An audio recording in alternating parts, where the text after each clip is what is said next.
Okay, so for some reason, the computer that I'm using to stream on right now, it crashed. Don't ask me what happened, because I can't give you a straight answer. It just crashed. Apparently, I guess, there was, like, multiple instances of OBS running, and there was, like, one too many, and it just crashed the computer, so I'm kind of just, like, monitoring. Oh, where's my mouse at? Here it is! Whoa! So I'm gonna be monitoring it with, the, task manager. No, not Bing. I said task manager. There we go.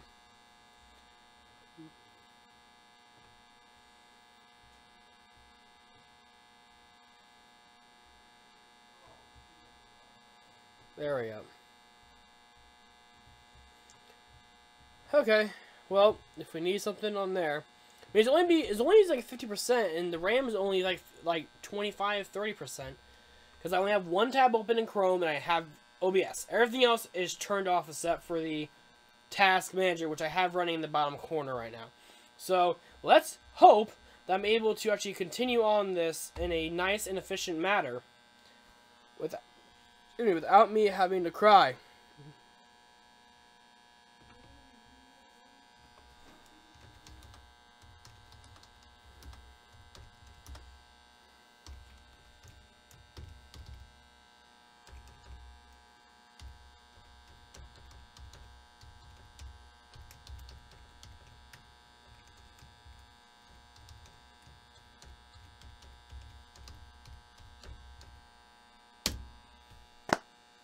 Bam. Get that put in there with all that fun shit. Alright. So, I'm going to be... I have everything okayed. Now, I'm turning off... There we go. That's turned off now. So, nothing should be able to hit the keyboard when I'm not touching it. Alright.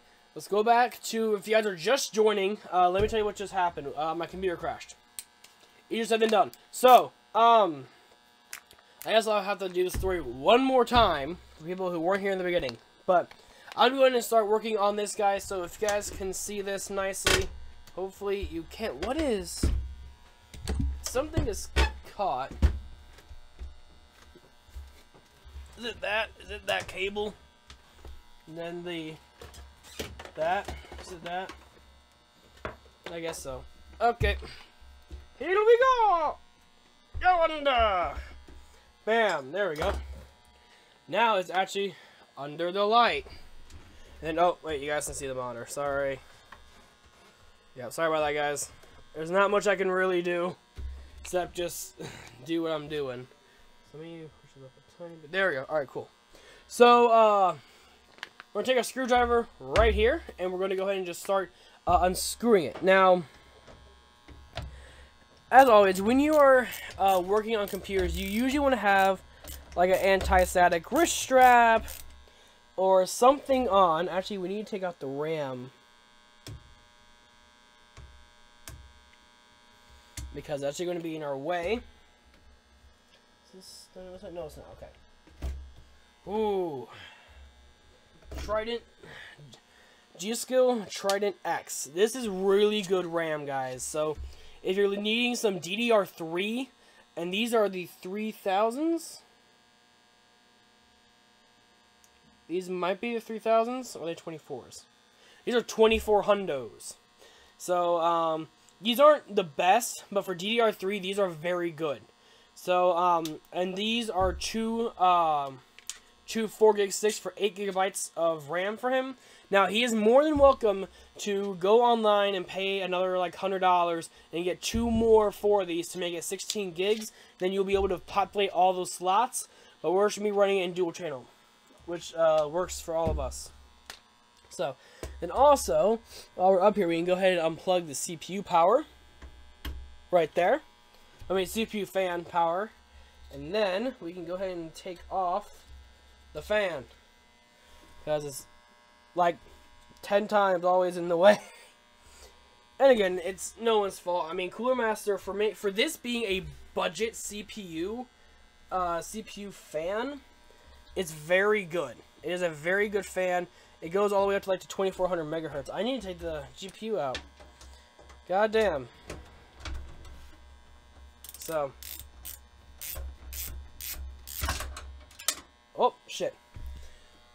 Welcome to my life. I think it fell right under. Rip. So, for everyone who's watching, say hi in chat, guys. I mean, even if you guys are just gonna ask me random questions about what I'm doing, please, guys, I want to hear you guys. I don't want to just be sitting here trying to entertain people. I mean, it might be funny, but I gotta work with some comedy here, so. And here is the Radeon RX 550 4GB version. So it is not a bad little GPU, just for some stuff to do. And now with that, we should have a nice big angle to get this out. There we go. Now that's out, we can kind of just like grab this, and there you go. The fan is out. Now this is a, is this a 120? But this is a, oh wait, I have a little diagram right here. I could do it. Ha ha ha, I'm a cheater.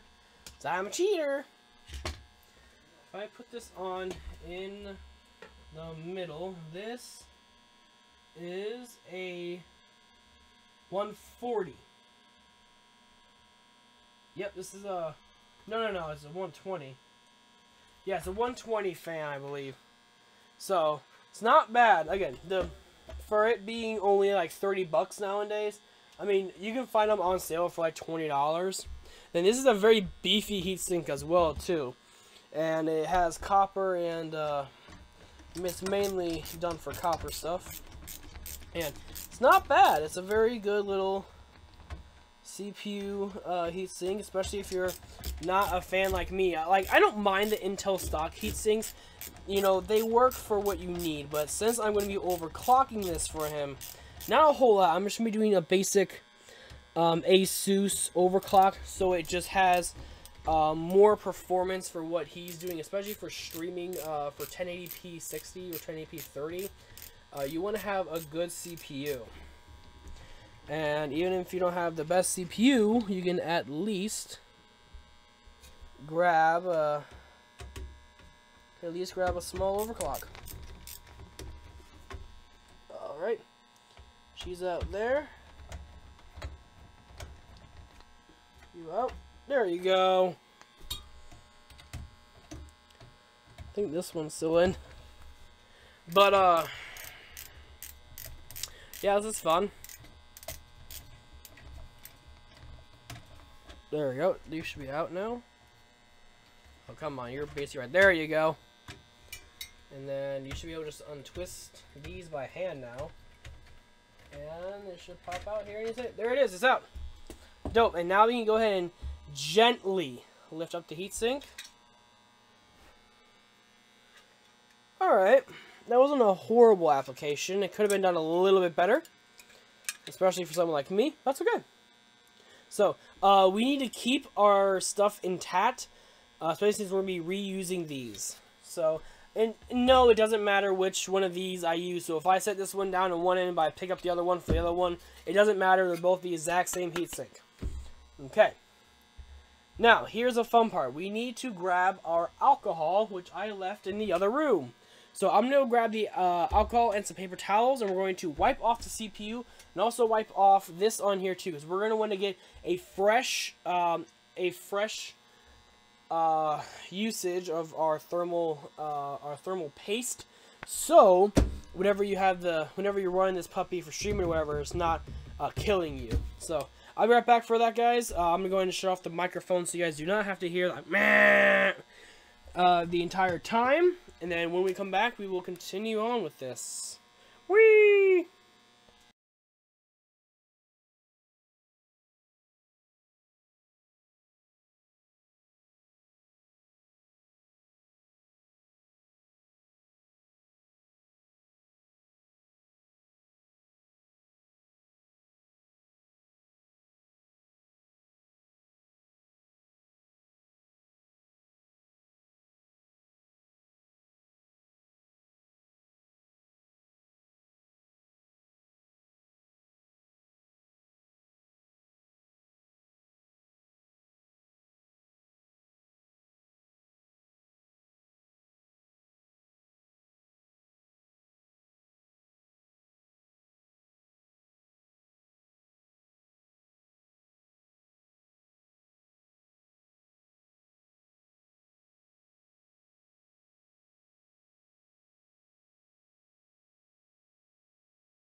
Come on. There we go. We're alive. Yay!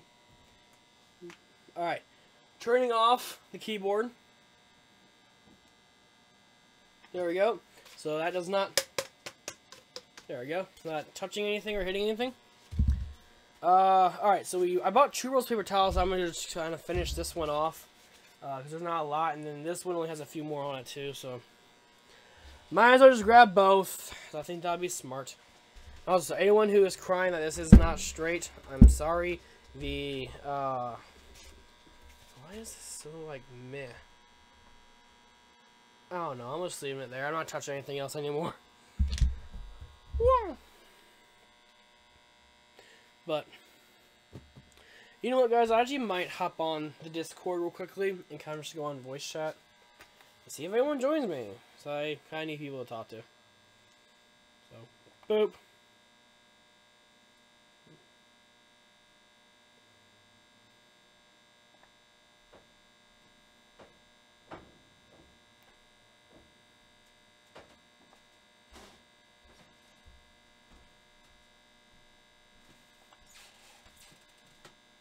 There we go.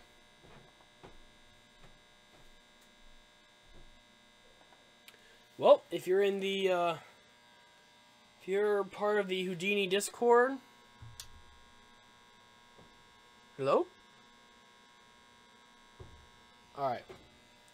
Speakers are turned, god damn it! Speakers are turned on. And there we go. So if anyone wants to join, if you're a part of the Houdini Discord, please come on in and say hi to me. I'm not that much of an asshole. Or if you're just watching, see me fail at this completely and me ruin 2 computers, then welcome. But here we go. We're going to take our paper towel. I like to fold them in half. I don't like using just this one little sheet. I like having a dual sheet together. And then, sadly, I am out of my 90%, so I have to use 70%. So I'm going to possibly do 1 or 2 times with this, because I do not want it to be dirty at all. So just put some alcohol in there. So a little bit, you want a decent amount of, you don't want to like drench it in alcohol, like if you were doing the refrigerator trick for a beer or whatever. But, you know, a good amount. So I'm going to make it a little bit smaller for me, just so we can have a better application time for it. So it's nice and done. So now we just put it in here and just start wiping it off. Oh, boy. Now, this was not a very good application of thermal compound. You know what? This may have been one of the... this may have been the one that came in the,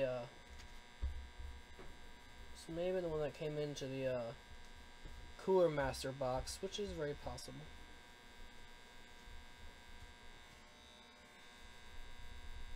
And bam bam bam, there we go. So, if you're like me and not the brightest stick in the bundle of 6, you might get some in here. Don't worry about it, we can get it here in a minute. So, we are actually going to go ahead and do this one as well too first. And just kind of just to get it done and over with. Because we don't want it to just be there.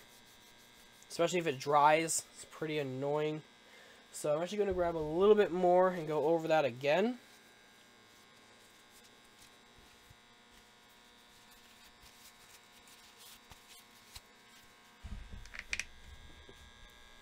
Oh. So, people in chat, if you're a part of the Houdini Fontmeister Discord, I am in the general chat, on voice chat.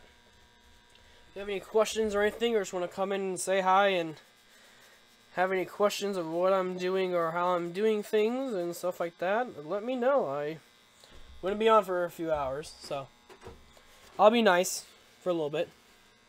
So, I think we are ready to actually take the CPU out. So, since we are swapping CPUs, I like taking it out so it's ready to be put in the other one. But some people will be like, no, no, no, you don't do that. So, just for the safety purposes, I will leave it in there. And then when we put it in there, I'm also going to rub it one more time with alcohol when I put it in the other motherboard. just because I want to make sure that everything is working well. I want to make sure there are no fingerprints of mine on there too as well. So I just want to let you guys know what the CPU is. It is a Intel Core i5 4590. It is a 3.3 GHz processor. It is non-overclockable. It does have a turbo boost. I think to like, oh sorry, and I think it has a turbo boost over to 3.6. 3.6. So yeah, but here we go. We are done with this one for now. So let's put it on the ground. Grab the other one. Oh, well, these are heavy, right? Oh, so technically I didn't even have to take the motherboard off these. I did, not the motherboard, but the side panel, because they actually like fit just fine. But whatever. Guess I'm doing more of a real world demonstration for you guys. So, honestly, I would have liked to blown this out. I am going to like wipe off the fan, and grab a can of air and kind of like do a little bit here.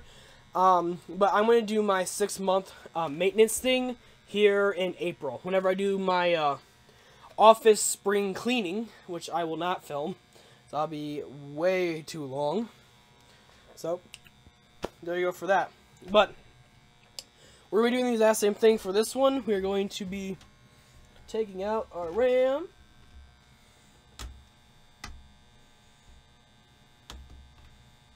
think they're all ready. Yep. So just grab them. Again, be careful. You do not have to throw them out. Oh no, I was wrong. This is only 4 GB. So they're both 8 gig systems. So doesn't matter which one you use. Ha! But actually, we might be able to get this out. I would like to get this out. I might have to do the CPU fan. Yeah, that's what I was thinking. Alright, cool. So CPU fan's already out, which is one step ahead of the other one. There we go. We're going to put the RAM over here. Like kind of like next to each other, so they look good. And then we will grab the other stick of RAM. Just pull up on it. Be very careful. You do not have to have brute force. You don't have to like, raw! You know, that will ruin your system, so please be careful. Hey, Gamers Terry, what's up, dude? Haven't heard from you in a while. Okay, so I do want to take this graphics card out, though, for a few reasons. A, because I don't want it to be in the way, and also it is not that hard to power it back on if we absolutely need it. But make sure, I'm going to double check that the power supply is turned off. There is a switch on here that you turn it on or off. I mean, there we go. Been busy with renovations. What are you renovating? A house? A 2-car garage? I'm gonna close that. Gotta see how to do this real quickly. So I kind of forgot how to do it. Oh, there we go. So, there's a little screw right here, guys, that you have to take off.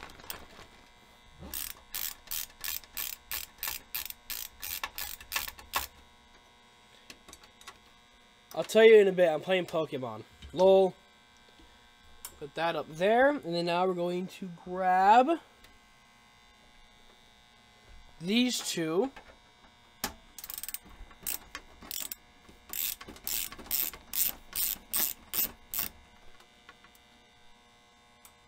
Yeah, man. Yeah, it's just like kind of weird. It's like usually we hear from you at least like every week or so, but haven't heard from you in like almost like half a month, and I'm like, hopefully someone didn't piss him off too much. So, but it's good that you're doing all right, man. You know, you probably didn't hear this by now, but I actually got a job at Target, working in the electronics section. So there you go. There's my life story. Oh, I forgot how annoying these are. The 8 pins aren't bad to get out. It's just when they're in there, they're in there. So you kind of have to let them, like, be alive for a minute. And then we're going to take this, pop that down, and this, with a little bit of force, should pop right up. This is a very dusty car. This is an Asus Strix GTX 960 2 GB. So there you go for that. And now it's time to do everyone's favorite job is to unscrew more shit. So we're going to start over here this time, and we're just gonna start taking it off. Should I speed this up more for you guys? There we go. There's one. So I actually remember with this specific case, I actually had to do like a little modification for it. And I'll show you guys what happened. So for some reason, my this case does not like this cooler at all. Now, I mean, like, it doesn't like it at all. Because I actually had to, for mounting this stuff on here, and to make it easy so I wasn't, like, crying whenever I was doing it, I actually, like, grabbed some, like, little clippers or whatever, and I actually, like, may or may not have done a modification to it. I mean, this case was only $50 when I got it. And for a lot of you guys, I know it's like, oh, that's expensive. That's a very expensive motherboard, case. But this case was also discontinued, and I just kind of like bought it. So I'm like, I need a different case. I need one now. So here you go. And now you're ready. Again, we're gonna take this one off. I like how these have always been to the side. That's kind of funny. But yeah, taking this, opening it up, sitting over here with the other one. We're going to do the exact same thing that we did to this CPU. We're going to grab a fresh paper towel. Do not use the same one over and over. Okay? I'm going to just use the rest of this roll because it's kind of like already like kind of like halfway meh. So we're just going to use this. Getting it done and over with. Alright, again, get some alcohol on there. When you do this, if anyone is actually, like, if anyone's actually caring for what I'm doing and trying to learn, you do, this expired, let's expire soon. Expires in 2 months. RIP. But, when you do this, you want to make sure you're using 99%, because then it is, you're getting a lot more of the chemicals and stuff off of the thermal paste that's already on here that we're trying to get rid of. So that's kind of my little, like, there's my Linus tech tip for the day. So now it's just the fun part of just getting this shit off. This is honestly the worst part. Like, people think that, you know, like, for me, for example, like, I'm not a big AMD person. I mean, AMDs are great CPUs. I'm not bashing on AMD, so please do not roast me in the comments below on how Ryzen is the best thing ever and I'm being a pussy. Because I do agree, Ryzen is one of the best AMD CPUs that are out right now. And Ryzen, I'm actually going to be possibly doing a Ryzen 7 build very, very soon. Because I might be doing a Ryzen 7 build for Mr. Josh Shores, also known as Joker is here, 12, because that is the CPU I recommended him. Now, I do want to say this. The i7-8700K is a very, very amazing, it's an amazing CPU from Intel. And it is actually one of the best CPUs that I have found on the market lately.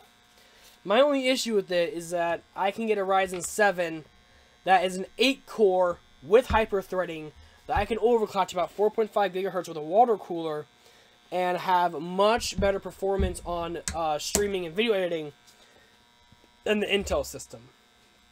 Now, normally, I was all Intel, and I will say that out loud. Like, before the Ryzen lineup came out, I think it was 2017 when it came out, I was all Intel all the way. Until I kind of realized that, because I was about to build a i9 system for myself, because I wanted faster video editing, because I was going to be doing a weekly show. I mean, a daily show that I'm actually changing the format for. Especially on here for the streaming, I'm like, well, I want something that's really nice and fast and has more CPU clock cores. I don't know why that seeped through, but that's kind of annoying. Anyways, So, I'm using the other side. I'm using the other side of the paper towel. And we're just taking this. Someone has to text me. Well, right now.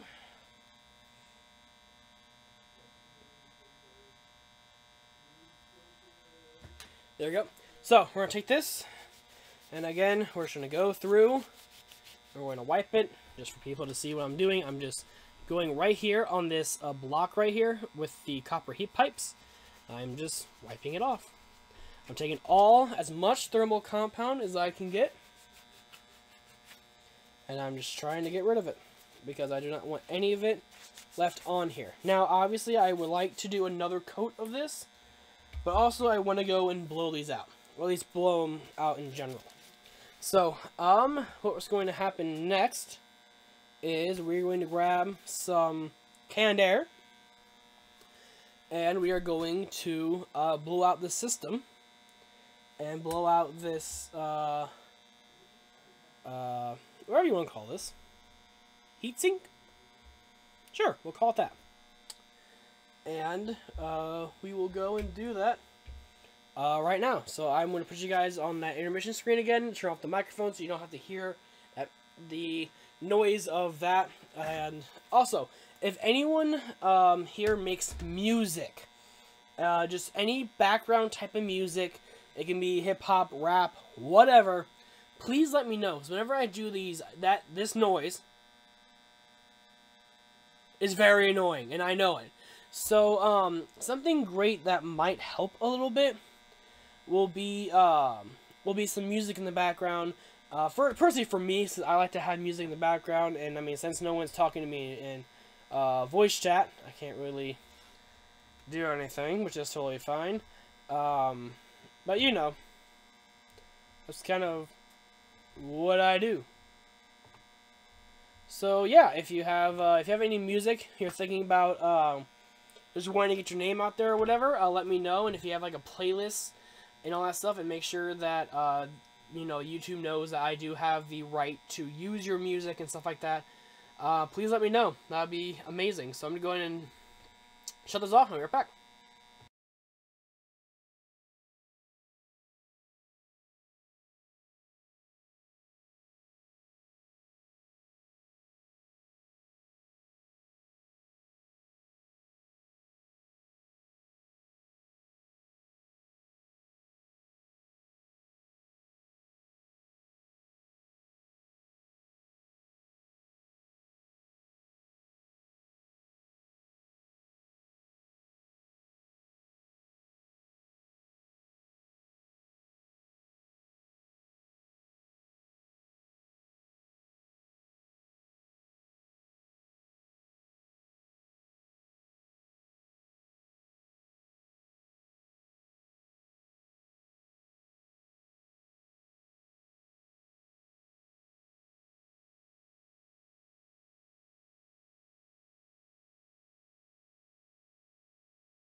Bam. Alright, cool. Turn that off so it doesn't hear anything. Alright, I'm not too worried about the system, because again, I want to do some stuff in April with the system whenever I do my spring cleaning stuff. But you guys can tell that there is some dirt and stuff on there from this fan being used almost 24/7. I do turn it off when people are not using it. But when I know people are coming over to the house, I always turn it on so people have the option to play on it. But fresh thing of canned air, we're just gonna just blow it out basically. So I'll take it right here and just like, you know, blow it this way. What the hell?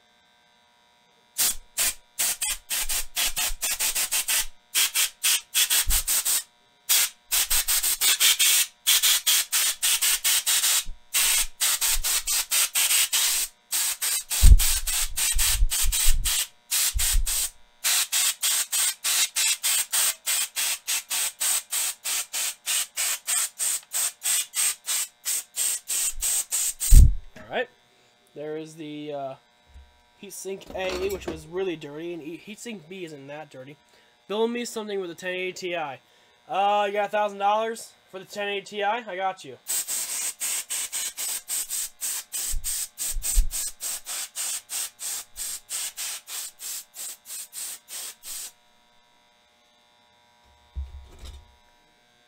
Okay, and also our fan, because my straw randomly just wanted to die, I guess. It blew itself somewhere. But the fan, I think we'll do it right now, I'm joking. Yeah.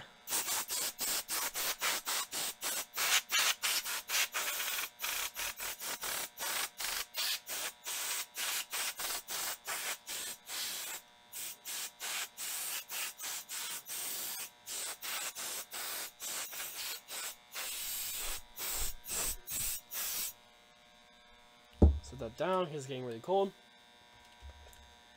I want a 100 core CPU and like 512 gigabytes of RAM because why not? That's not even existing yet. We can barely get, I mean, we're getting close to having 52 core CPUs with having two Xeons be on the same motherboard. But that's very expensive. That's over $2,000 or $3,000 worth of just CPUs alone. But anyway, so here's the fun part: is disassembling this and people cringing at me. Yes. Anyway, so first of all, let's take a swig of water for good luck. That water is cold as shit and it feels great on my throat. We're going to now take the CPU out of here and put it in the other one. This is running a Intel Core i5 4690K. So these are both 4th generation processors. Fourth generation processors. And they still work perfectly fine. So now obviously with everything being advanced or whatever, this is not the best of the best. But this is supposed to get him through the next, like, year or so.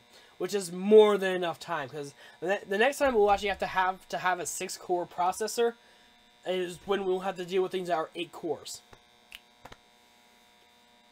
So the processor are from Sinnoh? S-I-N-N-O-H?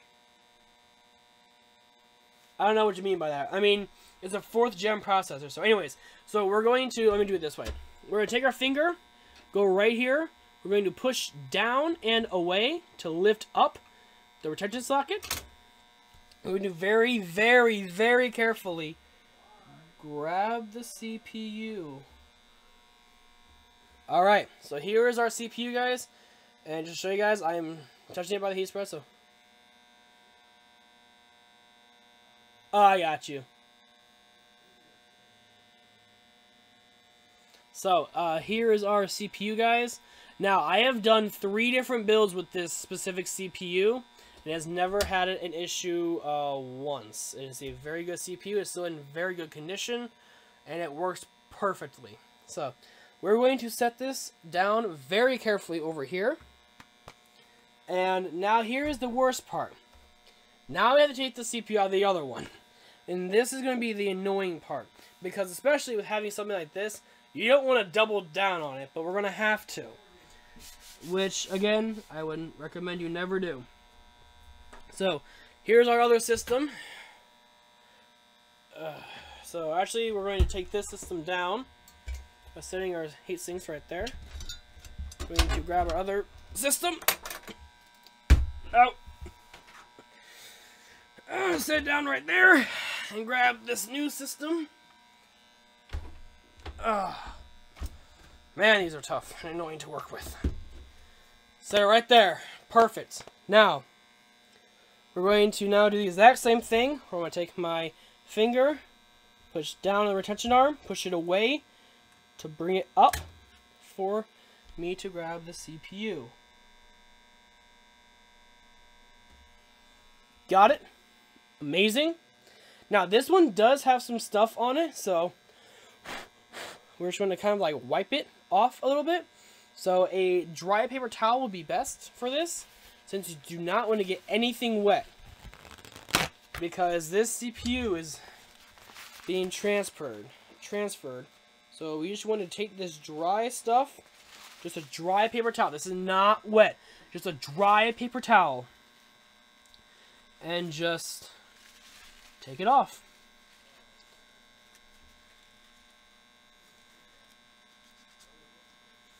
Now, of course, I'm not asking for the CPU to look the best in the entire world. That's not my entire goal here. But my goal here is to make sure that nothing is on anything else that we don't need.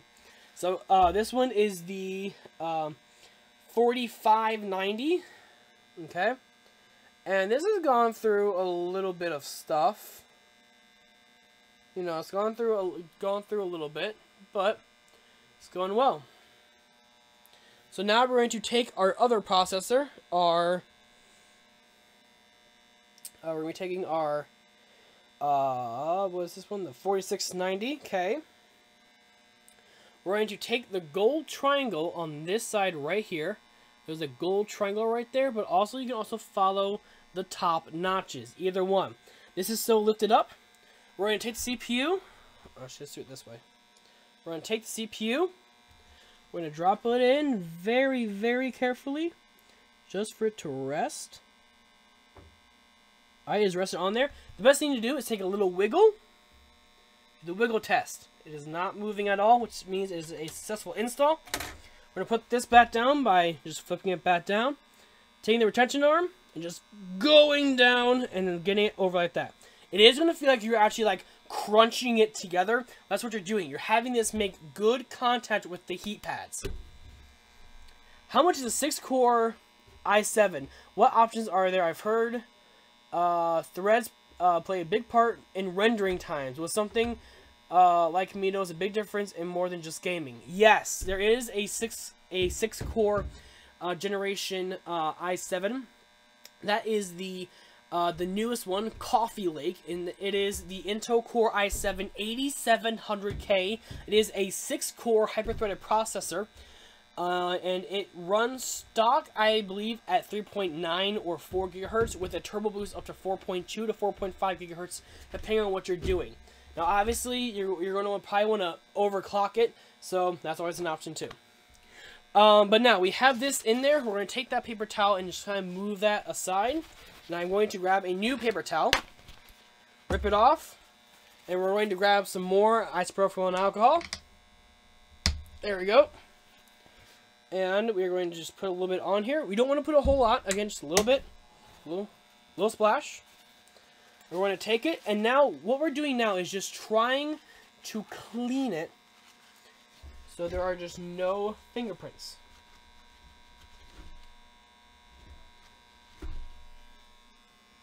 Actually, guys, give me one second. I'm actually going to undo this and bring this back up. This actually has stuff on the bracket. That's disgusting. Let's get that off of there. Let's get that off of there.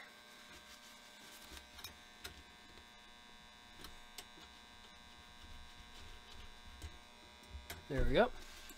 And now we can actually take this little wet spot, just hold this down and just wipe that clean as much as we can. There we go. Alright. Now you can put it back down and be happy about it. Okay. Done with Pokemon? Alright. Well, so my dad recently got a giant commercial truck that has been camperized.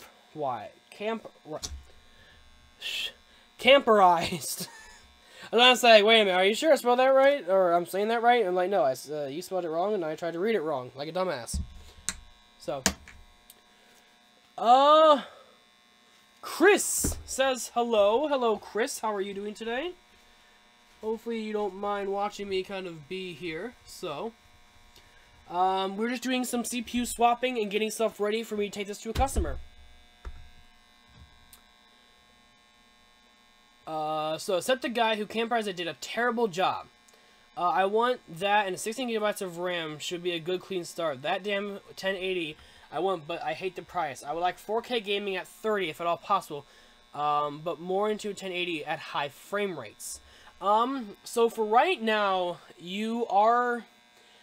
there is a good way that the GTX 1070s are actually going to come back down in price, but with the new launch of the 20 series, or sorry, the 2000 series, so having the 2060 and 2070, hopefully the 1080 and the 1070 and the 1066 gigs will go back down to the regular MSRP price of being about $200, $300, $500, which makes way more sense than spending, you know, $1,000 just for a GPU. So y'all ripped everything out. The kitchen, the crappy wood, the useless chairs, all that crap. Well, this sounds great. Sounds like a story of disaster, which I find funny. Alright, we're going to set this system back down. Bring this other system back up. We're going to just let it come back on here. Oh, be careful that we're not landing on anything. Alright, there we go. Lift that back up. We're going to take our CPU by holding only the edges. Chris Phantom GB. Hello, sorry about the name, though. It's fine, dude. I mean, on my Twitch page, I'm the Legion Master 1000, so there you go. That's cool. Wait, 2000 X Series. It's about time. 8K gaming. What are the benefits? I think 8K gaming is dumb, personally, because there is no need for it. 4K is already high enough, where 8K is just going to be, basically just going to be crying for 8K. And eventually we're going to have 16K, and 18K, and, you know, 29K, and stuff like that. You know, so really, the 2000 series cars are hopefully going to be great for gaming, but also for bigger batches for people who want to continue to do mining.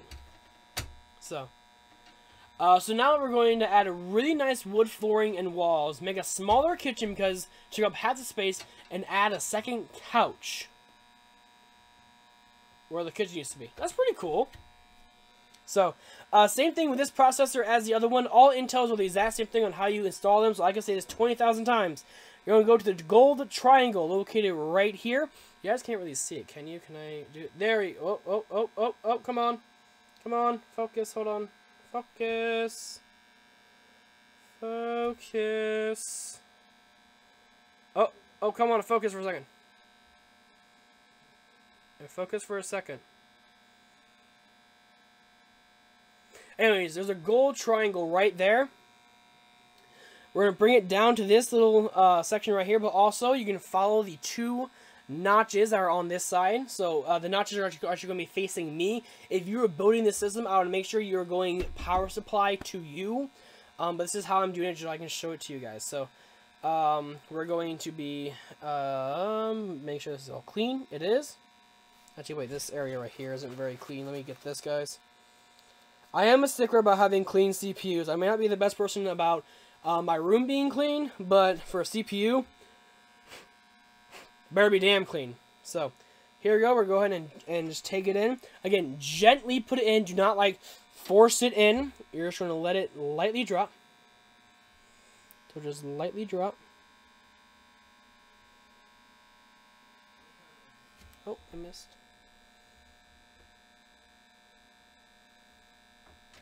Alright, she's in. Again, the wiggle test shows. There you go. We're now going to take this, have that go back under the screw. Make sure this is always under this little screw right here. If it's over top of it, it's not actually going to bring the CPU and the pins together. So put that under, bring this down, bring this down and put it in. And make sure it's nice and tight and it's thin. So now, again, doing a new paper towel. We're going to grab our alcohol. We're going to wipe off this CPU. Again, because again, I do not want any fingerprints, especially if I'm going to run, since this CPU is going to be ran a lot more now than when it used to be. So yeah. We're just going to wipe it off again because we don't want any fingerprints or anything like that on there. We want to make sure it is nice and immediately clean. There we go. So 8K is only beneficial to video editors. Most professional film is shot in 4K, or the analog is matched pretty close to 5K. 8K is literally for the editors like me and shouldn't require a big GPU. So 8K in general is not. Here's how I look at that, right? All of us, including myself, even though I would love to have an 8K capable gaming machine and stuff like that, the issue with it is that there is no need for it right now. We have Red cameras that, yes, will film in 8K, but we all, since YouTube does not support 8K right now because it's not really big, we have to bring it back down to 4K.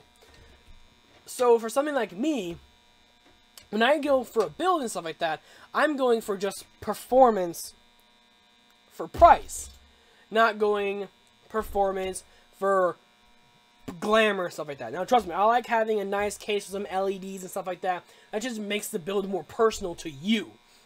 But to me, especially for me, since my videos are only on YouTube.com and they're not being played in, movie theaters where you have a 5K screen that is curved, there is no need for 8K right now.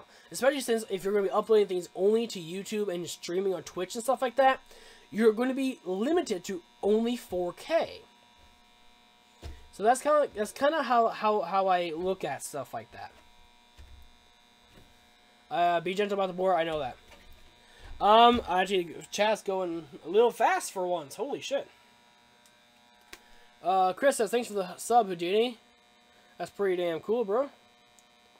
And might I mention, there are giant speakers and cabinets hanging off the walls and made the vehicle so top-heavy. We could hardly make corners before pulling them out. And the walls were just thin paneling over plywood. And there was carpet all over the walls that were rotting by wood walls. Okay, that's kind of annoying. The spelling mistake are there because YouTube is glitching and I can't see anything. That's whatever. Don't worry, I do the exact same thing. So, okay, so we're actually going to put this to the side right now because I really want to get started on the other one because I need to get the SSD into the situation of letting it erase itself. So we're going to go ahead and I'm going to show you how I'm going to erase it by turning on my screen capture and stuff like that. And with that, we are going to go ahead and start erasing the SSD. I'm going to be using, what's it called? Kill disk. I'm going to be using Kill disk, so yeah. That's been my life for the past 2 weeks. That's not bad. It's better than just sitting on your ass hoping that you get shit. The benefit is when video editing for 4K video, we can see the 4K quality even when it's smaller, and it's simply a clarity thing, whereas with 4K monitor, we can see FHD well in benefit. That's what I meant. I can see where you're coming from, but again, for me, I'm not going to, I don't want to be spending the extra $1,000 to put two 1080 Ti's in SLI high bandwidth. Or even a 1080 in SLI. When right now we don't need to be recording things and we don't need to be doing things in 4K. 4K is a very clear thing, which is great. But for someone like me who wears A, glasses, and B, does not have the best eyesight, I do not see a giant difference within 1080p 60 and 4K 30. Yes, you have more pixels, which is great, but for me, I don't have a need for a 4K monitor. I don't have a need for a 4K system right now. The systems that I'm needing are meant to be CPU-driven stuff. So that's where I stand on it. And obviously, if you get into professional video editing and you have to record, you know, if people give you 8K footage and that's what you have to record, then that's kind of how you have to do it.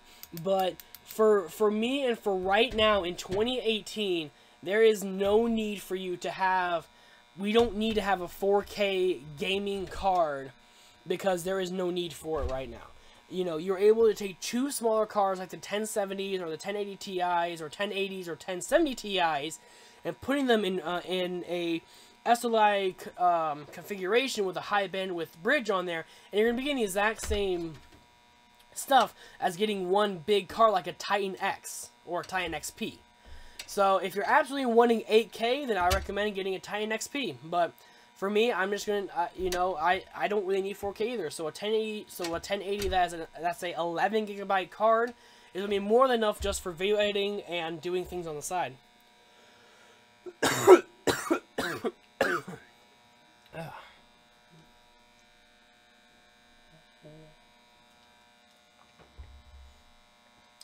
You know, and sadly, I can argue the fact that right now 8K is not going to be available for another 2 years or 3 years, because we do not have a technology to put them in slide monitors right now. We're experimenting with ultra wide 4K gaming monitors, but you know we're gonna start trying to dilly-dally with 8K, you know.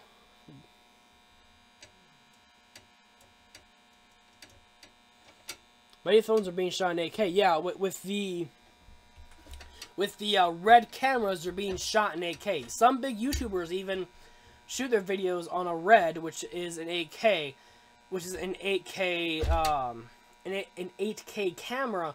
But again, still for 8K, there is no need to be editing an 8K film when there are things that are not really being supported by it, especially smaller platforms like that.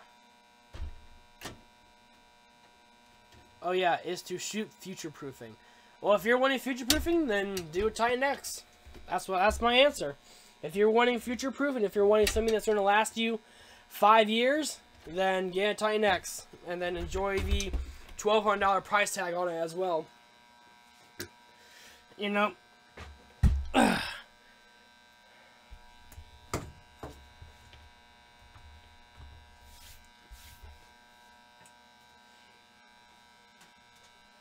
Alright, here we go with the system. So, what I'm actually going to be doing right now is I'm actually going to take out the SSD. Oh, I hit one of the side panels. Okay. So here we go. We're going to take out this thumb screw right here, which doesn't even really need to be done by a screwdriver. But I do want the... just to make sure it's nice and easy. So here we go, and all we gotta do right now is just undo the fun stuff. A and, come on, B. And then now we're going to take our screwdriver. Now, yes, I only put 2 screws on here because guess what? This SSD does not have any moving parts. And I'll tell you this right now, there is no way this damn thing is moving. So this thing is super duper secure. So for anyone who's going to cry that I only put 2 screws on this, then, you know, go to other places that have done the exact same thing, like Linus and J2 Because guess what? There is no need to have 4 screws on here, especially since this is just being transferred in a, you know, like a 15-minute car ride.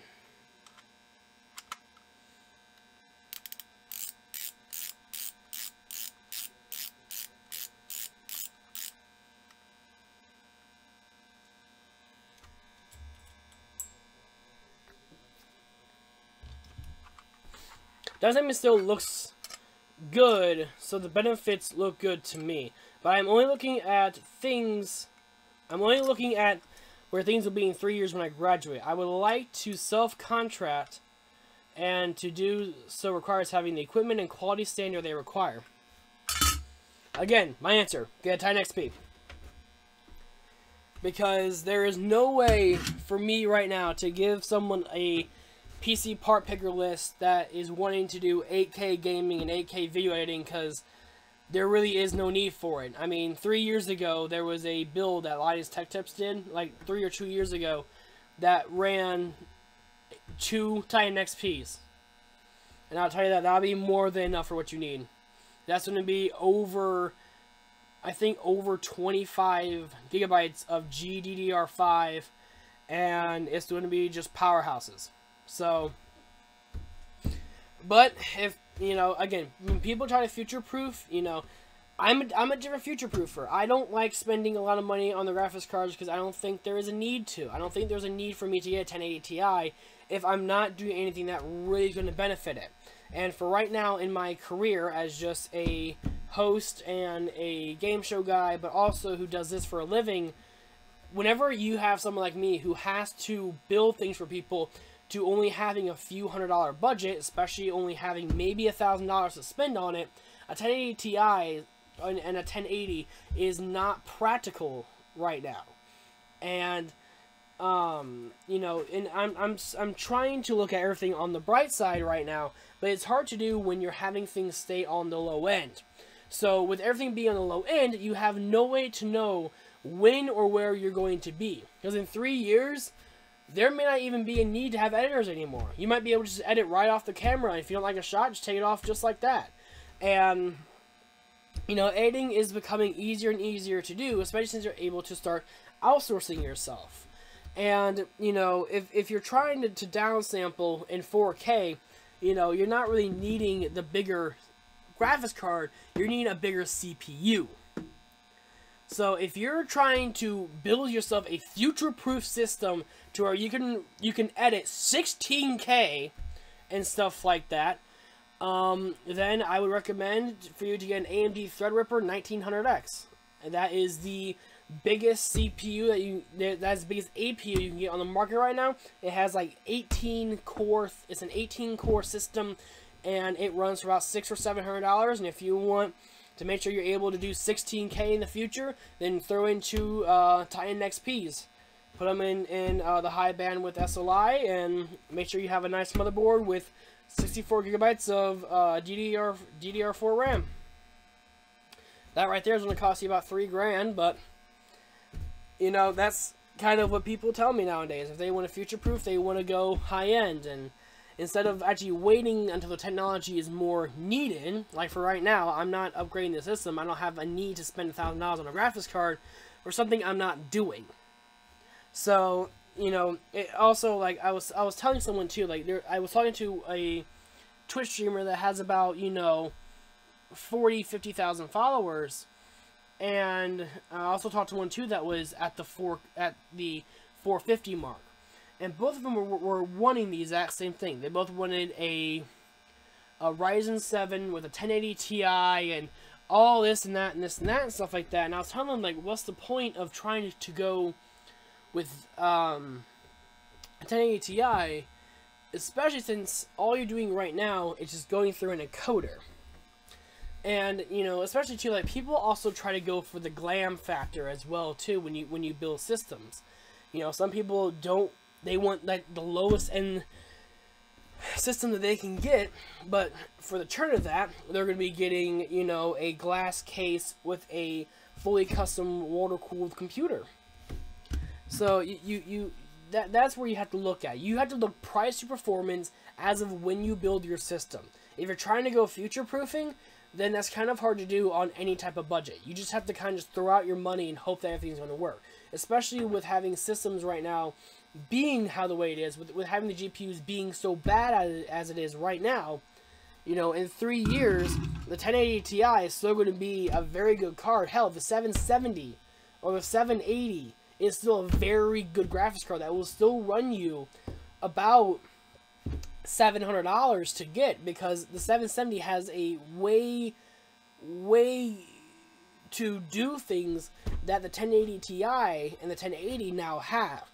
But again, when people tell me that, oh, I need stuff for 4K, 8K, you know, and they're like, well, I don't want a reference card, I want a bigger card so I can do this in 3 years, you're going to have to be spending more money up front nowadays, which kind of sucks for someone like me who tries to go for more price to performance. You know, I'm just a Twitch streamer that I'm a Twitch streamer, but also I am a YouTube streamer who does video editing, but also runs a business. So I have an i7 for my system, but I am only running a 4GB graphics card on it, and I can scale up to 4K on it. And I'll tell you this: I run 3 monitors on it. Two of them are 1080p. One of them can be done at 60 frames. One of them can be done at 30 frames, and I have a digital touch on it. And I'm running a 960, and that's a last generation card. And I'll tell you this, having one of those is honestly just as good as me having 6GB on the 1060. They both do the exact same thing. If you're just running 4K, just to be used for gaming or just needing more GPU power, a 1060 6GB. Okay, for a grand, what is the best performance you can get me on a custom build? That I can't help you with right now, because I'll tell you this, and I'll tell you this right now. With GPUs being so high right now, I can't really build you a good system.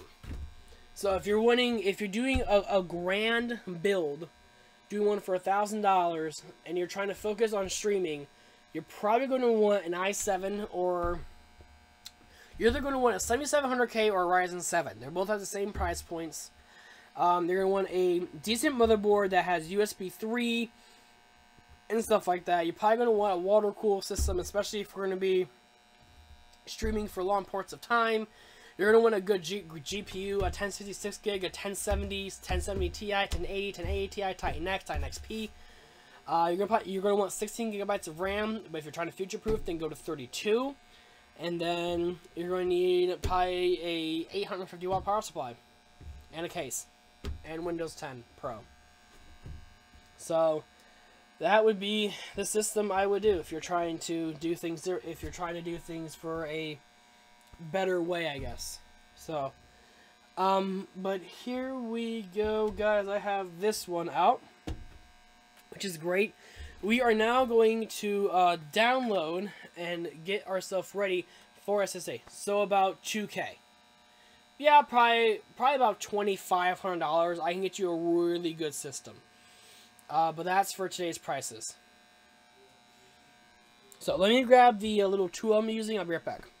I'm not going to worry about putting on the splash screen. It's right here. I just got to...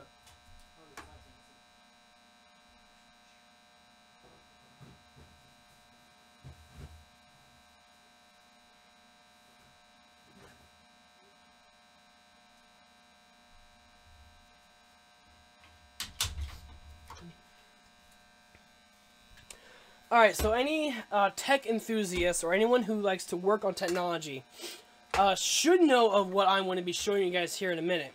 I like to call it the toaster. But this is a Thermaltake Blacks Duet, and it is a hard drive bay. Now it has 2 different hard drive slots on it. That is interesting, so I will save up maybe next year. Maybe the SSD will drop in cost and the GPUs drop them by 2. Well, let's see what happens, because we don't know what's going to happen next year. Sadly, I can only tell you what's going to happen this year, which is hopefully mining's going to die, and the 10 series GPUs are going to stay at a good, are going to get at a good price. That's one thing I can hope, and that's what I can pray. But after that, there's not much I can tell anyone anymore. So, but we'll put this in back here. And then we're going to take our USB 3 cable. So this is a USB 3. This must be plugged into a USB 3 cable. Or a USB 3 port. If you're only using a USB 2 port, you're going to lose drop speeds. And also it's not going to be as fast. So we're going to plug that into the top one right there. And now we're going to push the monitor back so we're not doing weird shit. There we go. Dope. And now, what we're going to do is, since there are personal things on this thing, but I already deleted most of it, so... RIP. But the only thing this has on here is, like, 1 game, which I don't really give a shit about. So, yeah, but this has, like, Chrome and stuff on it. And I want to get rid of this on here, so, yeah. The 10 series has been top of the line for a long time now. It's only been about 2 years. No, I mean, what I mean by 2 years is that it's been 2 years for the 10 for the 1060s, 70, the 1060s, the 3 and 6 gig, and the 1070 and 1080. And then in 2017, they brought in the 1050, 1050 Ti, 1070 Ti, and the 1080 Ti. But anyways, we're going to take our SSD. This is a 250 gigabyte SSD. This is Samsung Evo. These are very good SSDs for only being $99. We're going to take it, and we're going to plug it in our toaster, which I'm actually going to show you guys. Whoa! Here's our toaster. Toaster! We're going to take this, put it in the top slot here. Just put it in. Then we're going to just hit power. And that's how easy it is. And it's an amazing tool for doing tech work. So if you're a tech person who does stuff like this, I'm not going to say for a living, but if you do a lot of this stuff for either friends or family, or if you're trying to get into it yourself, this is one of the things I recommend buying. It is a very good tool to have, especially when you're trying to work on other things. This will be plugged into another computer in the room or even a laptop, and it's going to run just as good as being on a tower. But, so we're going to take a break from looking at the case for a minute, and we're actually going to go into Chrome on here. So I'm going to make a new Chrome window. There we go. We're going to open that up. Go back to here, and then we're actually going to turn Display Capture 2 on. And now we're going to go on here and go to Kill Disk. And then active kill disk. We're actually using the freeware because I do not have a lot of money. I am poor.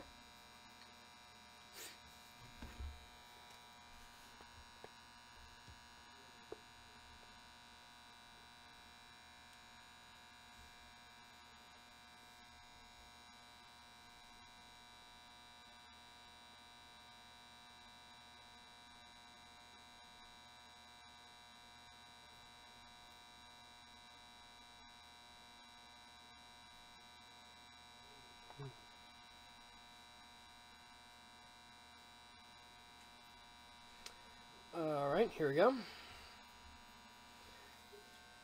Hit OK. I accept. Next. Next.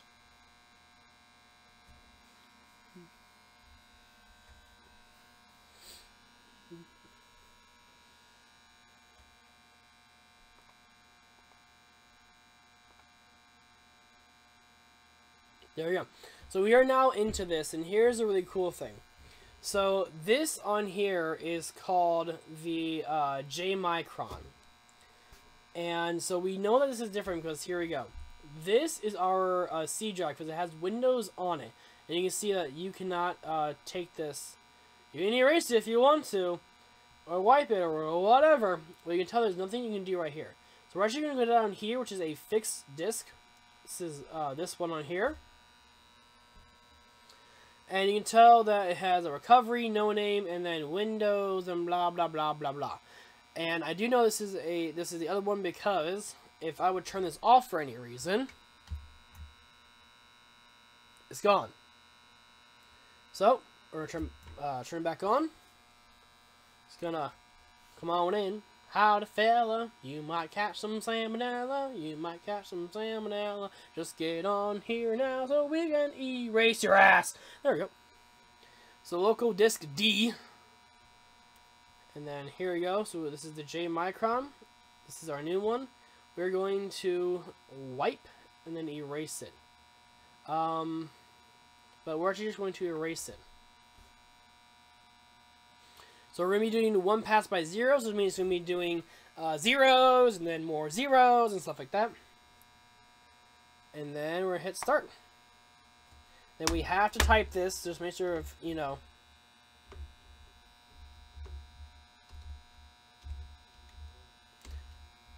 Hit OK. And it's starting. There we go. So this should only take about 25 to 30 minutes. Which is dope.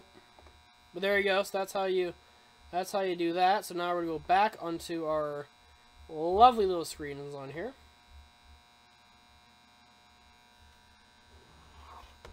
Did I miss them? Alright. 2 years is a long time. I remember it being like every 6 months a better card was out. The 2000 was insane for GPUs. So much competition. Yeah, it was.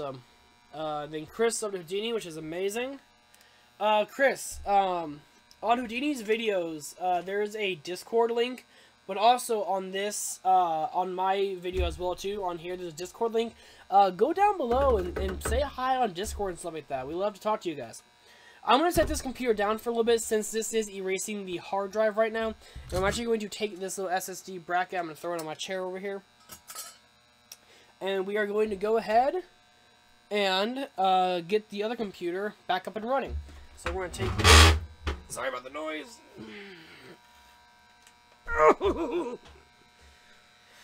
Get my asshole. Okay. There we go. So walk it in. Walk it in.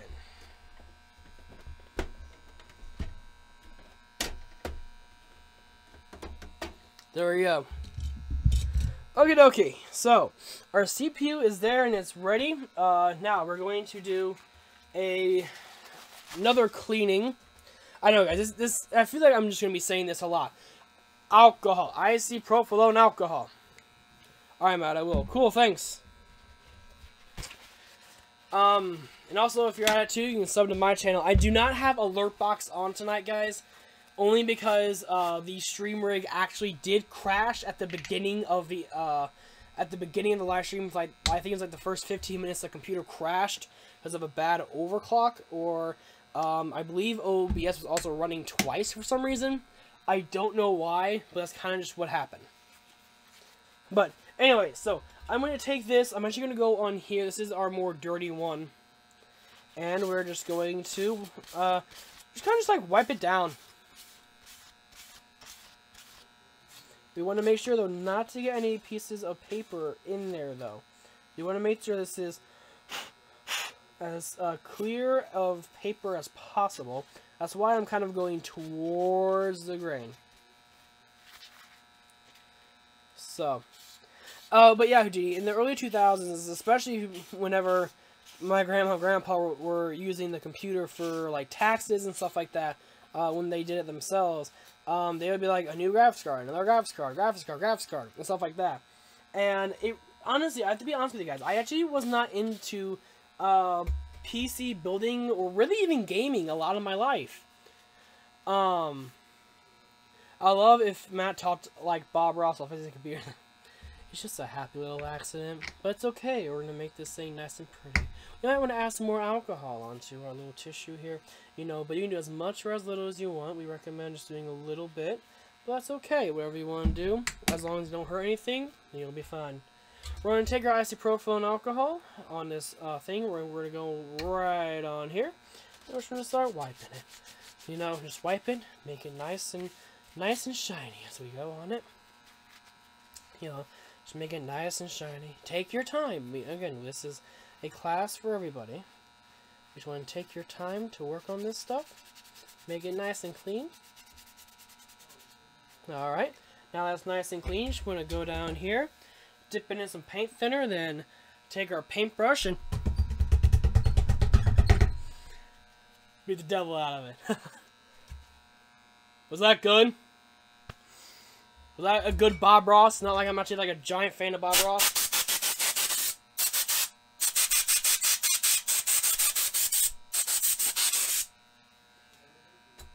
Bam.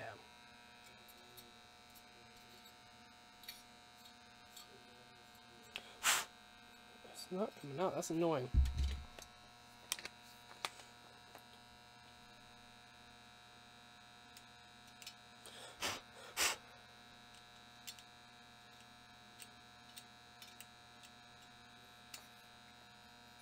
Did you guys, Bob is a really good artist, but the memes are real. Well, I'll tell you guys this. I have to tell you guys, being dead serious. For people who do not know this, I am actually a painter. I do painting on the side. I don't do a lot of painting on stream and stuff like that because I don't enjoy it. I like doing painting when it's just on my own, and especially if I'm helping out people. That's when it makes me really happy to do what I do and do what I love, which is art. I am an artist. What I'm doing right now, this is technically an art. You know, and any type of art I like doing. I wasn't a big fan of drawing and stuff like that, but I am a very big photographer. I honestly I love photography more than painting, but the one teacher who actually got me into loving how to paint was Miss Casper Bossler. I will say her name until the day I die, because she is a phenomenal teacher. She really teaches you the difference between painting but also just learning how to let things happen. You know, and the one thing that I did is I actually showed her. I'm dead serious. I actually showed her how to find Bob Ross on Twitch when I went to go see her about a week and a half ago. Not about a week and a half. A little while ago. Let's just say a little while ago. Went to go see her. I surprised her at school to say hi and stuff like that. But, you know, and I was just kind of just talking to her and stuff like that. And I'm like, oh yeah, Bob Ross is doing this. And actually, in the summertime, a little sneak hint is that I might be doing a very personal YouTube and Twitch stream with Miss Casper Bossler, and she's going to kind of, hopefully I'll be able to have her kind of like talk a little bit about her teaching life and stuff like that. But also, me and her are going to, we're actually going to be doing a class with Bob Ross. So we're going to have a Bob Ross video playing, and we're going to be doing the exact same thing as on there. Now, for people who do not know, Bob Ross is dead. He is but his art will live on forever. And he is one of mine. He's one of many favorites for artists.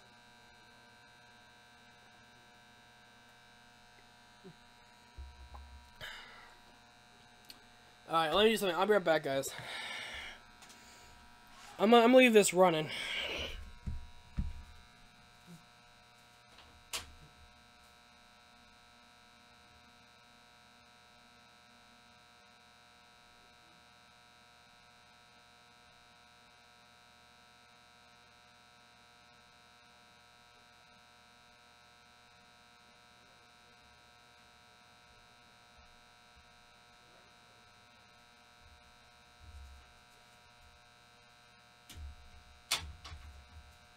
So, here's what's up, guys. Now, I am not the best painter, so...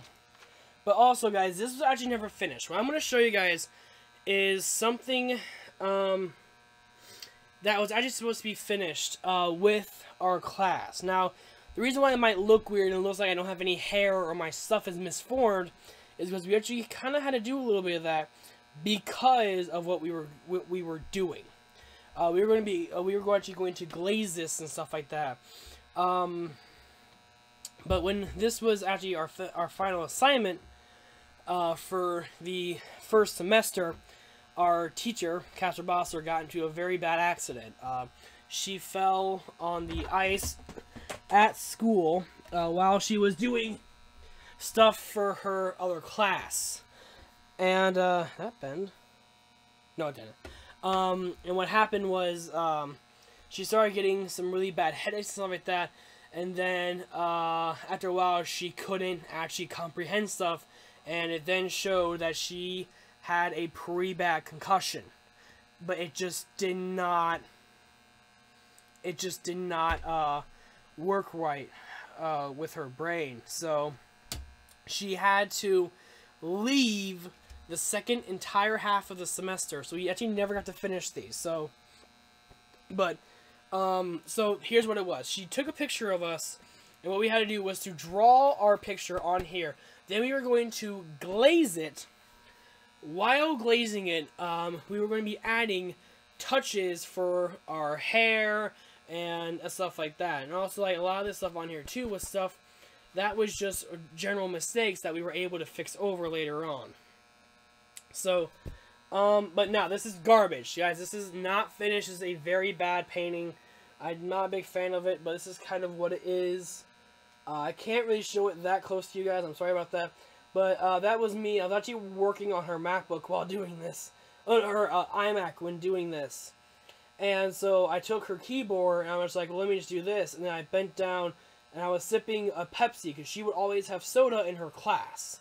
And you were able to pay $1, and you were able to have it. So, we were kind of just like sitting around, just having fun and stuff like that.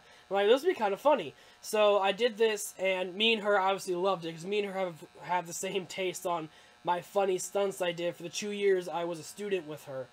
And, yeah. So there's that.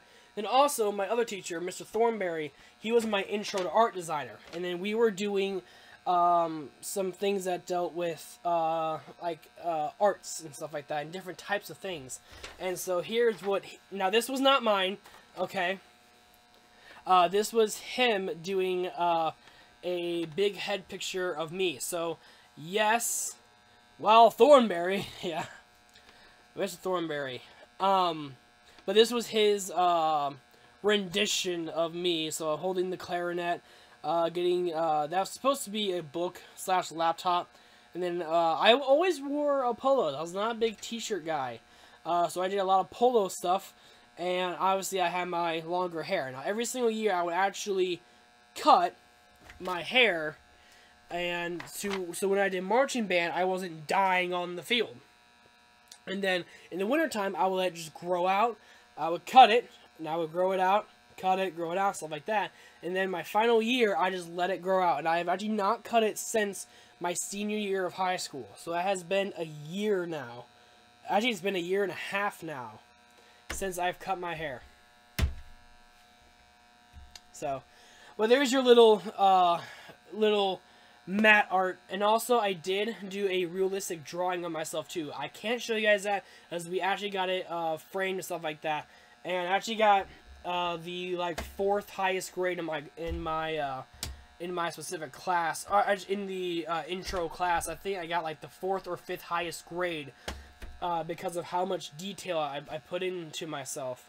So yeah, your hair is short considering you haven't cut it for a year and a half. Well, also it's also in a ponytail, so that doesn't help too, because whenever I do these I don't like having my hair everywhere. So I am rocking a pony now. So, but trust me, I usually, when I do have my hair short, though, you'll know when it's short. Like, I actually spike it up and stuff like that. Oh, memories, I gotta stop talking. Okay, we gotta continue, It is 1 a.m. I need to get this stuff, going on. He's got up, it's not too short, actually. Yeah, but it must grow really slowly. Actually, it does. My hair, now here's the fun thing, right? My beard, I cut this 2 weeks ago.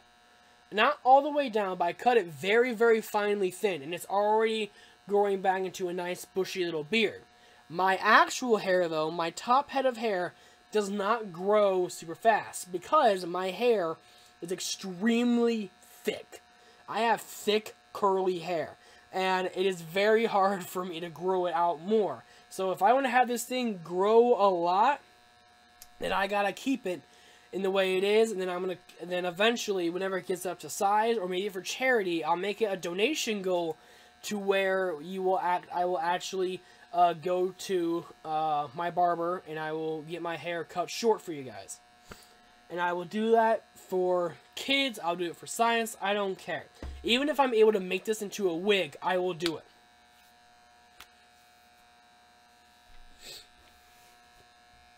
I have thick straight hair, I have thick curly hair that grows fast. It also doesn't help, too, that my mom's hair is also the exact same way as mine. Her hair does not grow that fast, either. It actually takes us a little while for us to get to very long hairstyles. So, it's weird. I think it's not a genetic thing, but I think it's because I've been, you know, I guess because when I was going to school, I would shower every single night before I went to bed. And then now I work, I just shower every time I go into work, and usually when I get out of work, I shower as well, too. Everything about donating hair to cancer patients. Yes, I actually have. And for where I live, there's actually a limitation. So my hair actually isn't long enough yet for me to do a wig for somebody. So I'm actually letting it grow out, and then I will do a charity stream. And if there's a specific goal that is hit, I will actually go and live. I will see if she'll cut my hair. So, but for the people I want to go to, I actually really want to make sure I get it nice and long, so they can actually cut it out nice and straight for them. So, and me and my barber have talked about it before, and I've said that I always wanted to do that, and that's something I'm going to be able to do now. So then obviously I'm not having to worry about marching band and stuff like that. So that's something I've always wanted to do, and that's something I will be doing very soon. And hopefully my hair will grow by the end of the year to where I could possibly do that as hopefully like as a Christmas video for you guys. So that would be really cool, and I would love to do that. So we'll have to see what happens. But anyways, guys, I gotta stop talking. I gotta continue working. I'm sorry. It's probably my grandma telling me to shut up. She's trying to go to bed.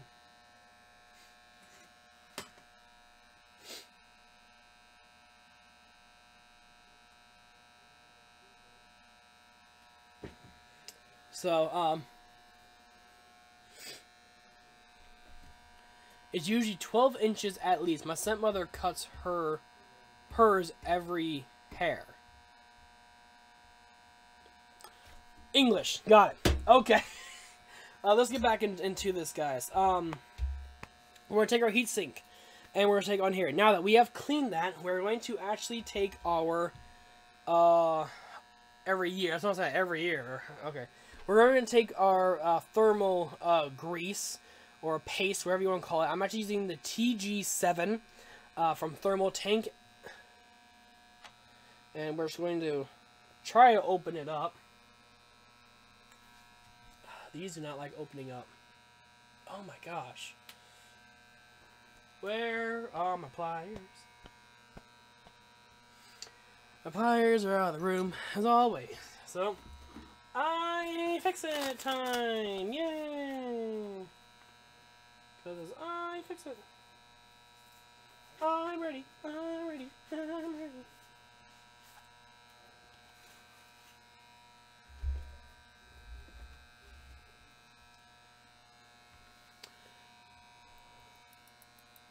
Not as bad as my typing from earlier, but hey, I couldn't see what I was typing. Lol.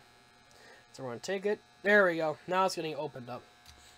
So, we're going to open it and go ahead and start putting our thermal paste on there. Alright. We're going to take it. Going to put it on here. And people do it differently. Some people do it in an X pattern, some people do it with just one dot. I do the pea-size grain of rice. I'll take this, I'm going to squeeze down on it.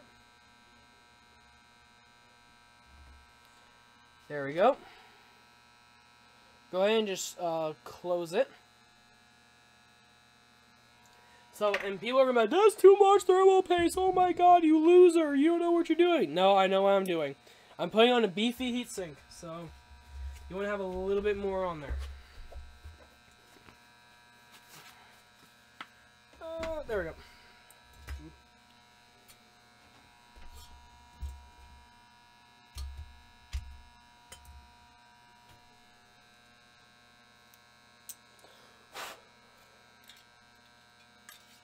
There we go.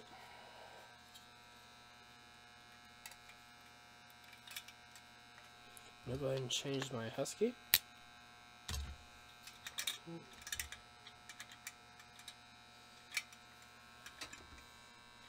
Alright, we're going to put this down.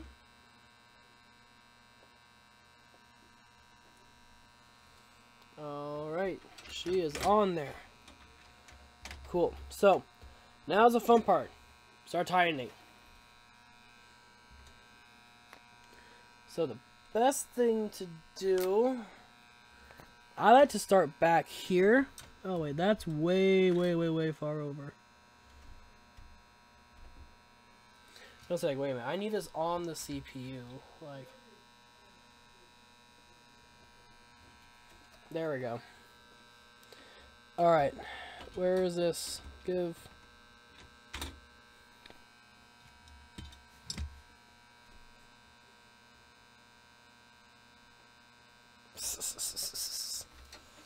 Oh, it won't blow up. Shut up. Okay, it'll be fine. It'll be fine. Just a little bit this, but there we go. Yeah, you guys just see my face now 3 times. Ha ha ha.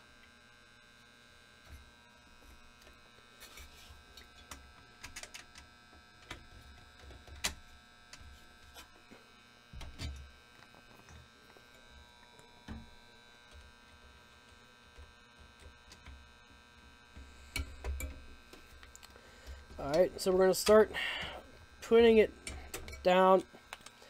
The only thing about this specific heatsink I hate is that actually getting it down is the worst part.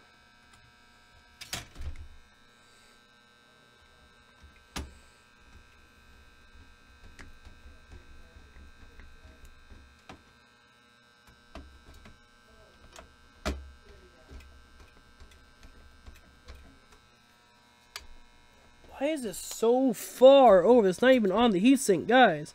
What the hell?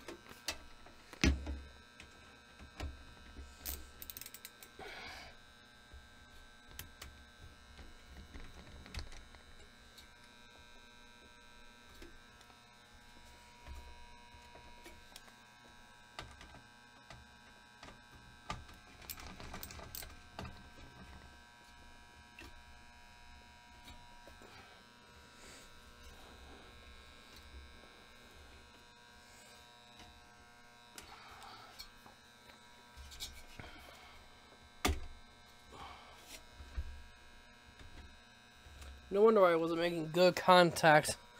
Sometimes it...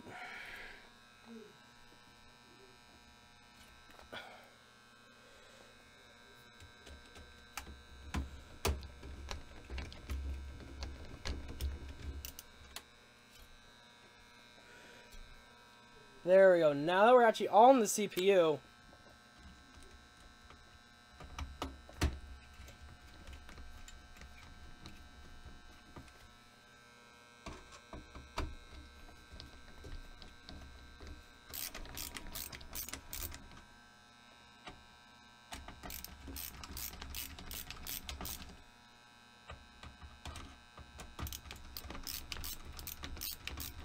I want to make sure these are actually at least down in the thing.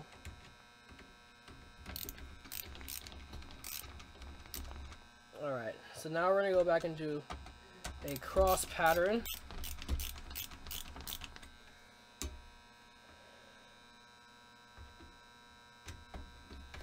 Gamers, have you checked... I'm telling this way.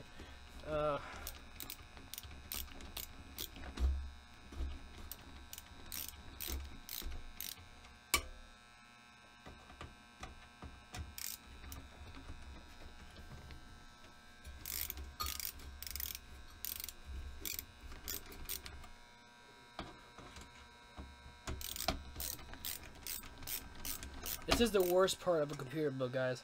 It takes so long to do this.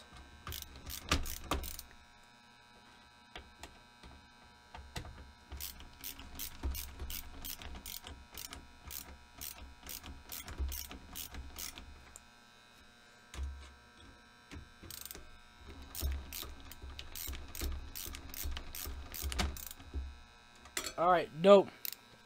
She is on. I know that because I can lift the computer.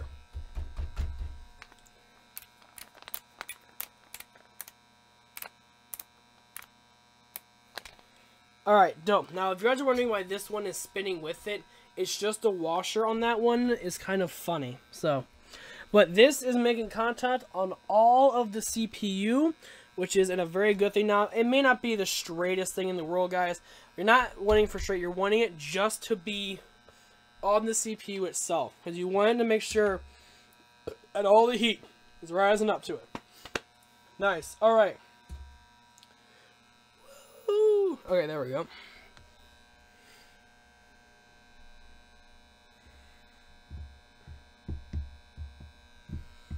All right, dope. Now we want to grab our CPU fan. We have our vibrating mounts on it, which is pretty dope. Now, look at the bottom on the screen. Yeah, I should be able to push this back now, guys. We actually are not having to worry about doing more of that fun jazz. But we're going to put the CPU power back in. There we go. Nice and cool. And then we're trying to let this kind of do its thing.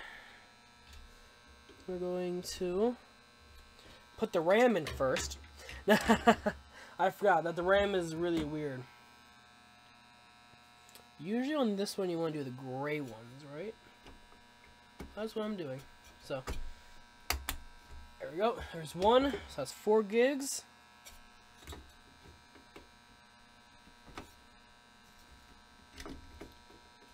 Come on. Go in. There we go. 1 and 2. Oh, I hate these. But I like them. Oh, there we go. 1, 2. And then we're trying to lift these up. Alright, so that should be in dual channel now. This, now, people would tell me like, oh, get a zip tie, zip tie. I'm like, okay. There's really no need to. But we're going to bring this down on here.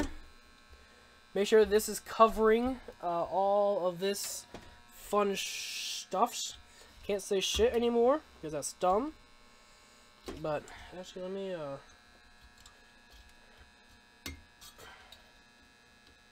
there we go. Let's bring it down. There we go. Now this is actually like kind of leveled and flush with it. Last thing we gotta do is take the GPU, put it back in. And this is the spare rig, yes. So this is having the Asus GTX 1050, not 1050, 960.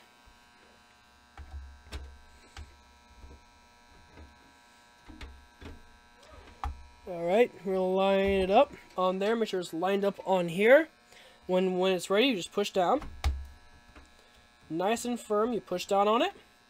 Then now you want to grab our screws. Here are our screws for them. You want to go ahead and screw it back down.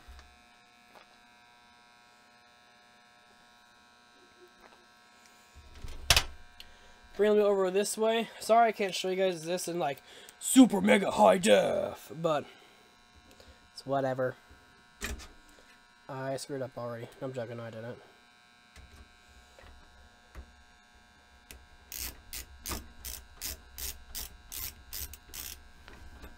Also, whenever you guys are building computers, make sure you guys do the bottom one first, because the top one is easier.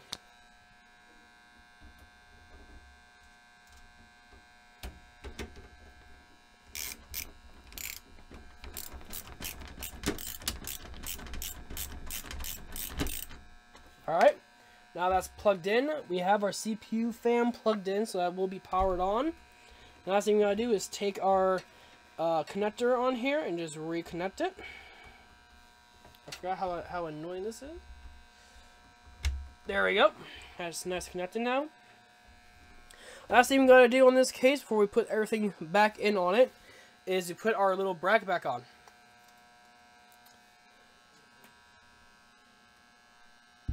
So I gotta put it on here.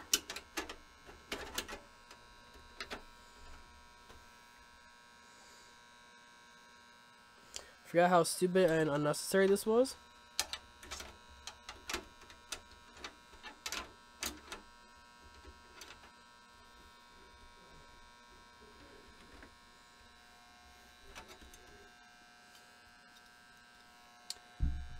Excuse me.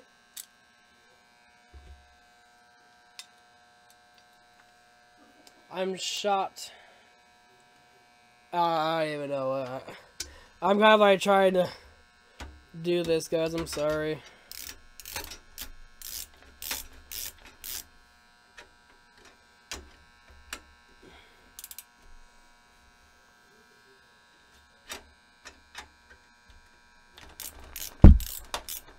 There we go. I honestly don't care why that bracket's on there. I don't like it, but it's on there. It's whatever. And it's staying like that probably. Unless if I put it on the inside and... Let me try to put it on the inside.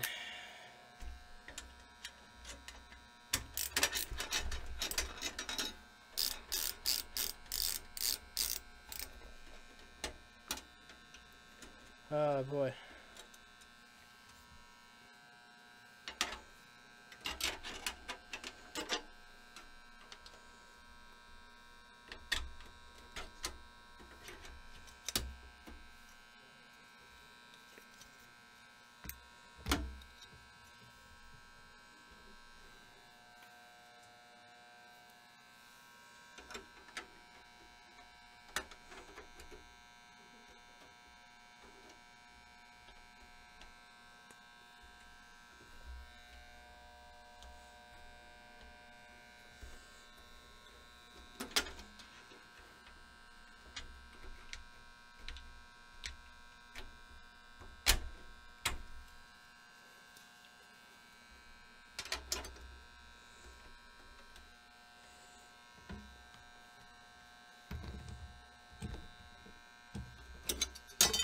I don't even care anymore.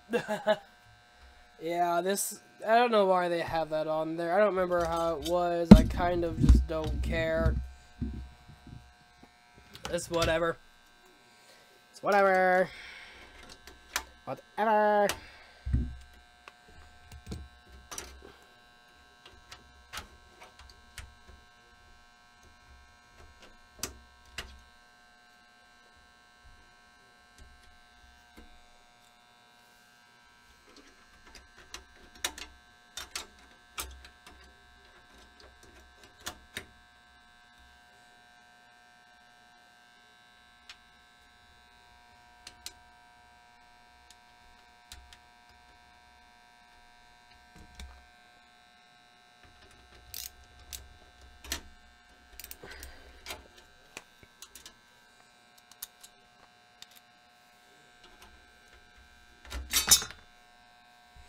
No one's gonna really see or care for this, guys, so I'm just gonna real quickly put this back on.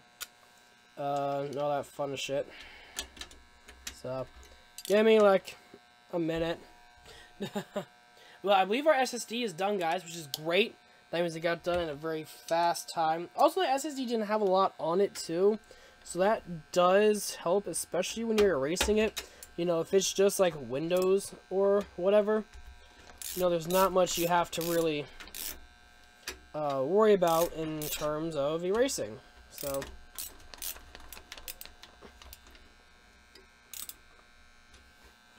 there we go. I can care less.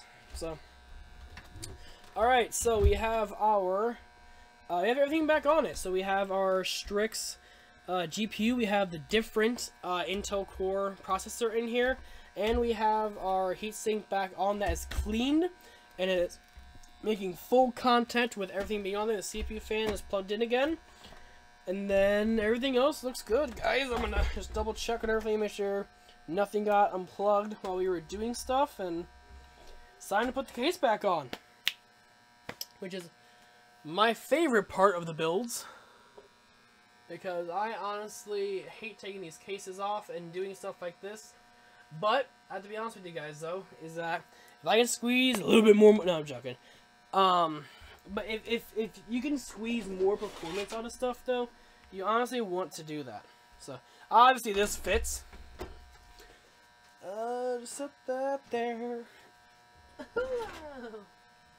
Alright, I'm gonna line this up. Here's the back. Sorry you guys can't see this. I'm not even sorry at all, really. I don't think anyone really wants to see how to install a side panel. If you don't know how to do it, I can't really help you there. Make sure everything is lined up correctly. I said lined up. This is why the case is $50, guys, okay?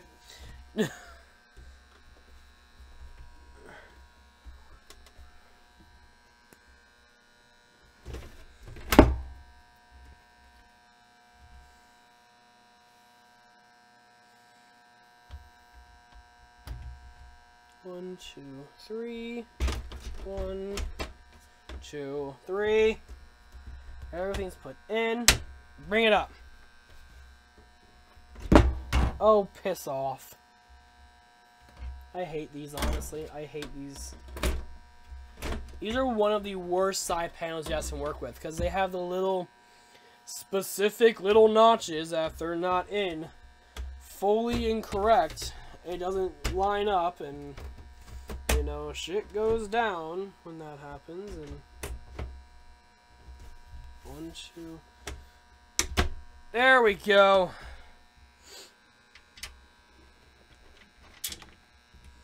Alright, we'll do the top one first, I guess. And we'll do the bottom one.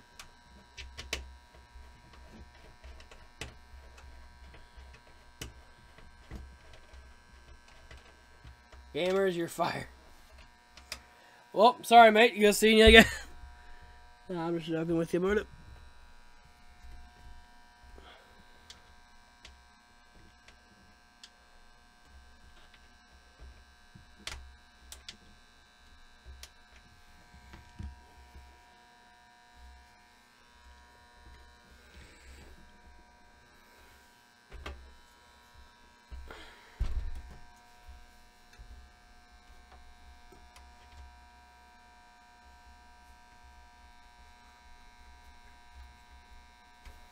Bam, there's A.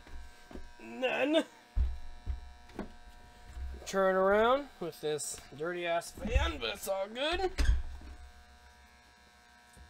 Grab side panel B, which is about 73 trillion times easier than side panel 1 by the back one.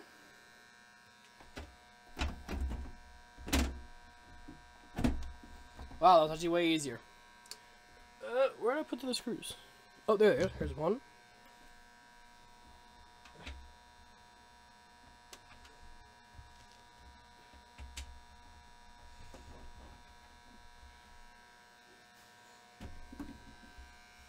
Here's the other one.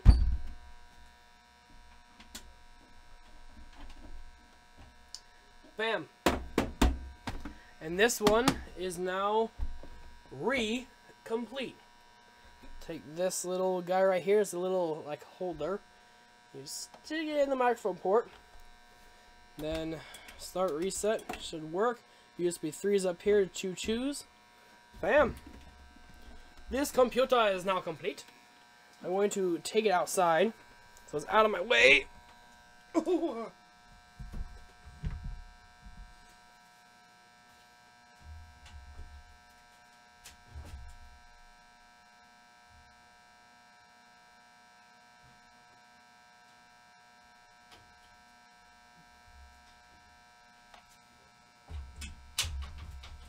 Alright, that's done.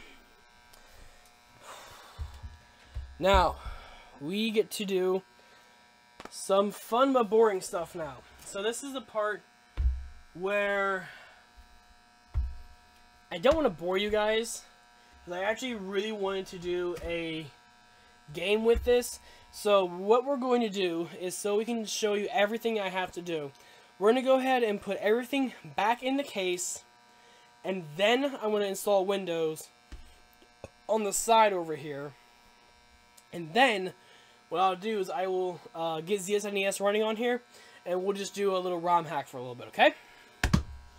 But it will be with no desktop audio. So I'm not getting copyright on my Nintendo. So there you go for that.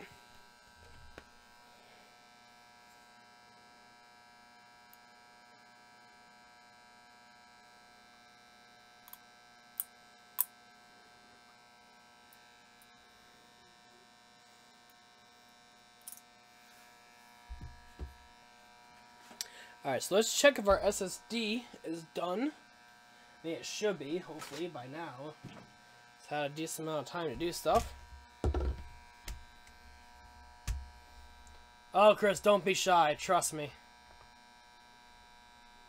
Alright, everything is good to go on it. So we can just turn off the toaster. We can unplug it. And then we can just eject it like toast. And this now is a clean drive, which means this has nothing on it. So we're actually going to have to format that in a little bit. But we don't have to worry about it right now, since we're going to be putting it on our CPU fan and all that stuff first. Now we're going to plug in our SSD and stuff now while the case is nice and open. But we're going to put the CPU fan and stuff like that on at the very last step, and then we're actually going to see it powered on and stuff like that.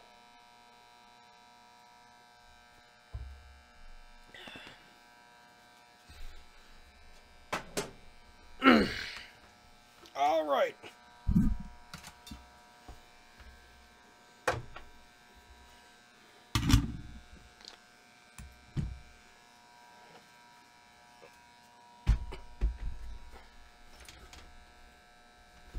Alright, we're gonna bring this in. Can I do that for you guys? Maybe bring it a little bit more over. Like that. Hopefully nothing broke. Okay, we're going to grab our little SSD mount that I threw in the chair. And we're going to put our SSD on it. So, we're going to take our Samsung drive. We're going to put it this way. We are going to screw it in like that. So, we're going to line these two holes up right here. Take these smaller fine threaded screws And again, we're only installing 2 screws because, first of all, there's no need to install 4. Do all of that, especially laugh at us. Yes, laugh at us. We are very horrible people. But anyway, so we're going to put 2 of them on here. I'm actually going to do them the exact same way I had it the first time.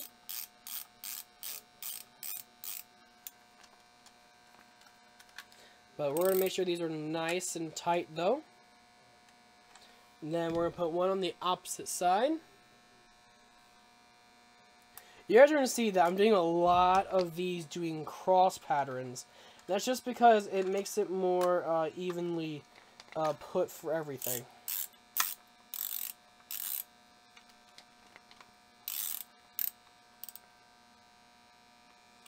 Alright, so now this is on tight, just to show you guys. Now, remember, an SSD does not have any moving parts. So, with an SSD, there are no moving parts. So, I'm going to be, I'm going to try right now. Look. This is not coming out. This is not coming out. And with this not being a mechanical drive, we do not have to worry about it, spinning very hard or stuff like that. So we're going to take these 2 ends right here and put it right here. So you guys see these little things right... Oh, my fat finger's in the way as always. Right? They're right there. Great. Great. We're going to just put them in there, set it down, take the little thumb screws there. Now, since this is going to be transported, I'm actually going to take a little bit more time to install the little cagey thingy on here, as I want to make sure that it is put on right, and it's put on right the final time I have to do this.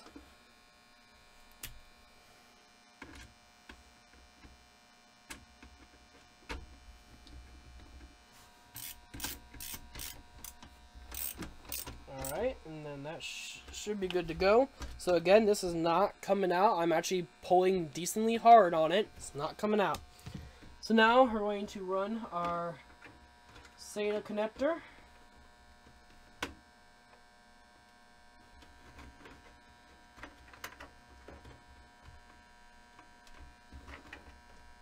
Alright, and then our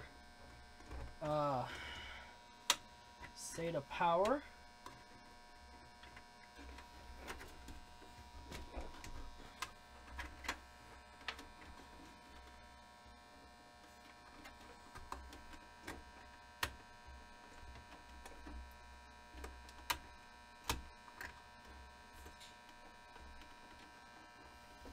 There we go. SATA power is connected. And the SATA cable... Oh, shit. I actually unplugged it by accident. Oops. That is my fault. Come off it.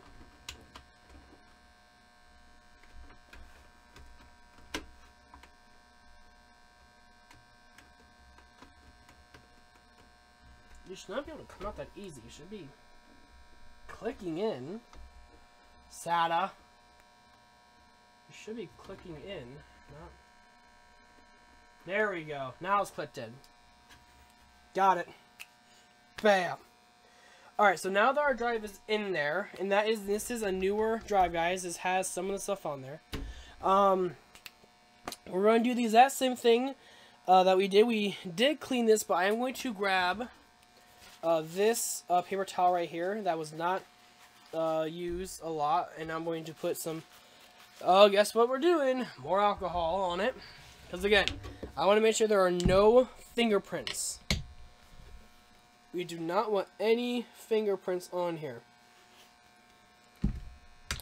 That is the worst thing to have. Especially if you're like delidding a CPU, which is taking this die off, this silver thing, and if you try to bake it onto a new one, that's when you have to be really, really, really asshole about it.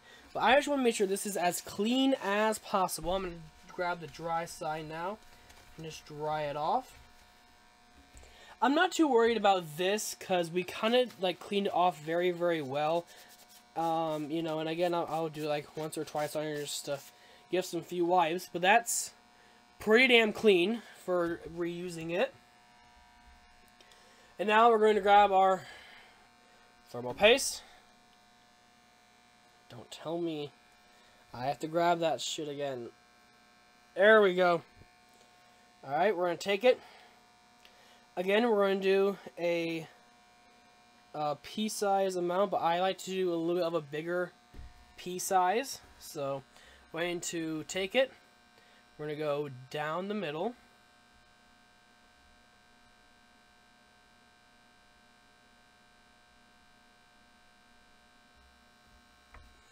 That's not one of the best applications. I might do actually a tiny bit more, like right here. There we go. That's more than enough. Alright.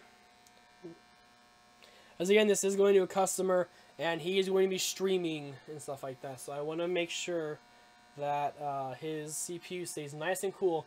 And also, we are going to be overclocking it. So, okay. Time to do round 2. Fight! This is, okay, so I do want to say something out loud about this cooler. This cooler is great for budgets. So if you are on a budget build, this is an amazing cooler for a budget build. But something I wish it honestly had was a little way to keep it in this little hole.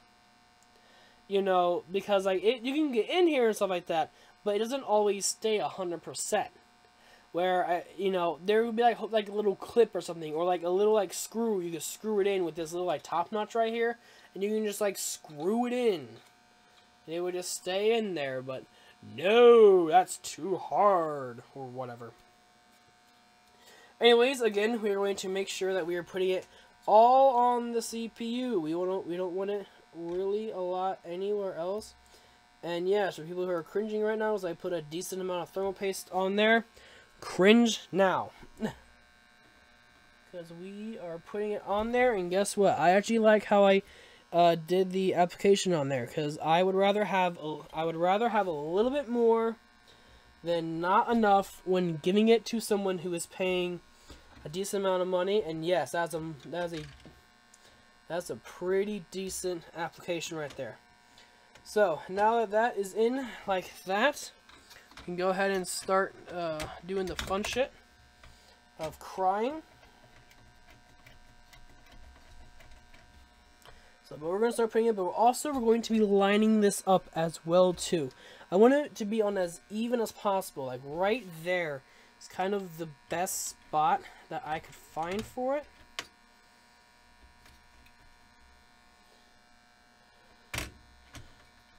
Okay, that's fine.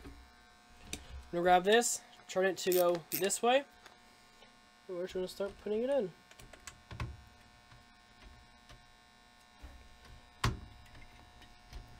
Now, yes, for the few seconds you have to do is you are going to have to do a little bit of force in this. And trust me, force is okay. You don't have to worry about, you know, like, you know, you don't have to make it super duper mega light and dainty. You're not drinking tea or whatever, you know, right? You're putting on a CPU heatsink. For anyone who has a game show host job for me, please let me know in the comments below. Millionaire Season 2 Live will be here soon. But anyway, so I'm going to double check before I put the rest of it down that it's on the CPU. And I think it's pretty well damn on there.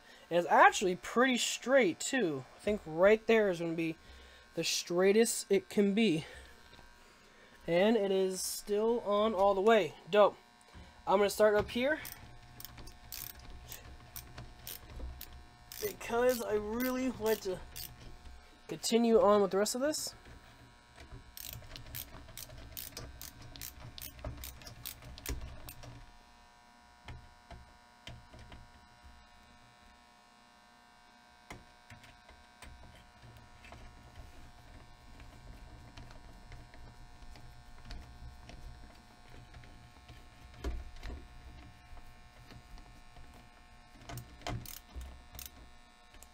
Okay.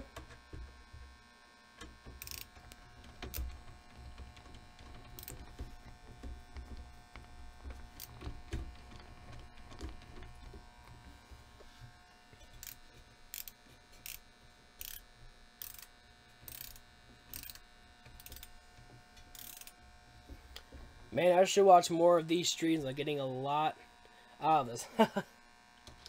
Well, I just started doing more of the like teaching type streams, just because I know like people are always like wondering what do I do whenever I'm not, you know, doing this type of stuff. And this is what I do. I build systems, and this is nicely on there. I can lift up the motherboard just fine with it. Again, we're gonna just make sure this is nice and tight into it, and it is. Dope! I don't have to install one of these again. Thank God, because I'm getting tired of installing these. I've actually had to redo this one once or twice, and it got pretty damn annoying. But, okay, cool. Now, real quickly though, just for clarification for people,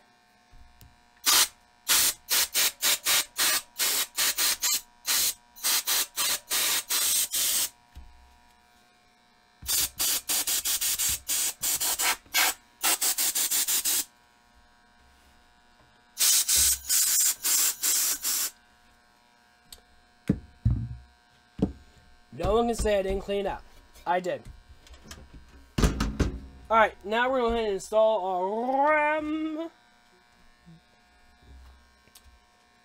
So I'm going to go this way. This is the straighter one. Alright, and this is the one that's actually a little bit curved. I think it's actually straightened out over time, which is pretty dope. Actually, I'm going to take a picture of this real quickly, guys, because I do want to get another pair of these for myself. Just because this is what I use in my personal rig. And then I put them in this one because I wanted better performance. So, but these are 24 hundos, which are pretty good for the CPU. And we're going to make sure these two are nice and up and they're out of our way. Next up is the fan. Again, just for clarification, for people who don't get upset at me that I didn't blow anything out.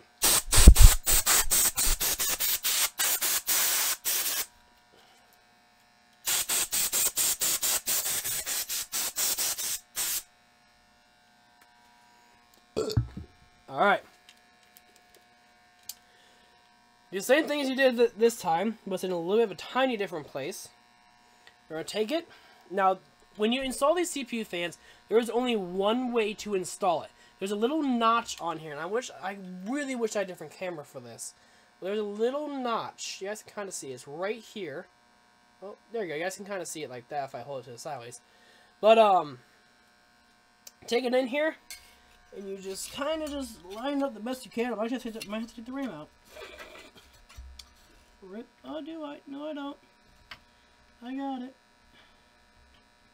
Just gotta line it up and push it in. Damn it. Line it up and push. Push. God damn it. I got this, guys. I am not going to get the RAM out. I am going to do this. Wait, did I do it? Is it in? Haha, it's in. Bitches. I'm joking. No, I'm not that much of an asshole, guys. And now, we're going to put this on. We're going to bring it down as much as we can. This actually kind of goes on top of the RAM, which is kind of annoying. But, we're going to try to line up the best we can. And then, now that it's lined up, we're going to push it in. Make sure that these are, oh shit, that these are on all four.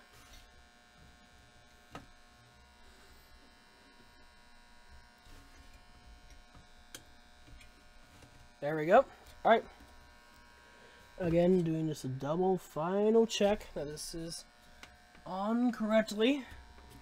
I do not want to get a call that my CPU's overheating, Matt. No, it's not. This thing is a beefy freaking computer. It's also a beefy thing in general. And last, but finally not least, is this graphics card. Now, this graphics card is actually just powered by the motherboard. You do not have to worry about,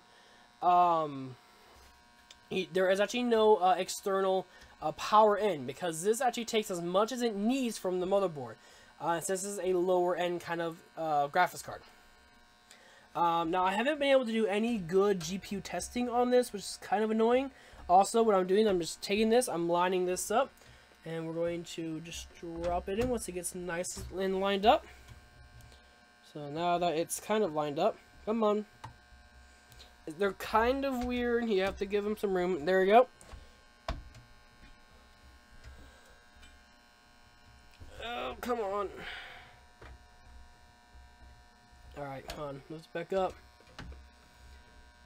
Line her up again. There we go. Well, I was like, wait a second. It got caught on the little really itty bitty small part. So make sure it is nicely put in. You can put a little bit of pressure on it. Don't like, but just a little bit of pressure is always good. And now we're going to take our 2 screws that hold this in, and we're going to do. We're gonna take it. We're gonna put it on. Remember, do the bottom one first, because then you're kind of able to position it.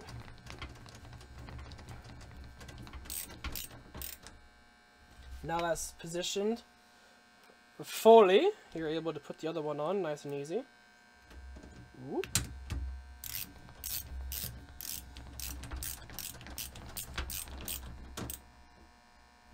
There we go. Now she is locked in, and another way to know that if your graphics card is plugged in, that there's a little like clippy thing right here, and this clippy thing will always be pushed down if nothing is in there. If something is in there, it should be pushed up. So if you don't have to push it down at all, or if it feels like that it's up, and this one is up because I know that's fully seated in there, then you have a successful graphics card install. Now let's double check everything. We have our SSD power, SSD SATA connector. We have our Trident X or Trident Z memory in. Cooler Master things in with the CPU on, and the graphics card's in. All with a brand new processor, brand new. It's actually used, but whatever. Alright guys, I think it's time to go ahead and put on the side panels, and let's actually power this baby on. And I will show you guys the quickest and easiest way to install Windows, which is actually just hitting next and next and next and next and next and next and next and next and next and next and next. Okay, here we go. We're going to lift this up. Oh boy. Alright. This is actually the last time I'm actually going to be looking at this computer, which is kind of sad. Well, that's all good. So I'm actually going to go real quickly. What the hell? Okay, that's good to know. That you here.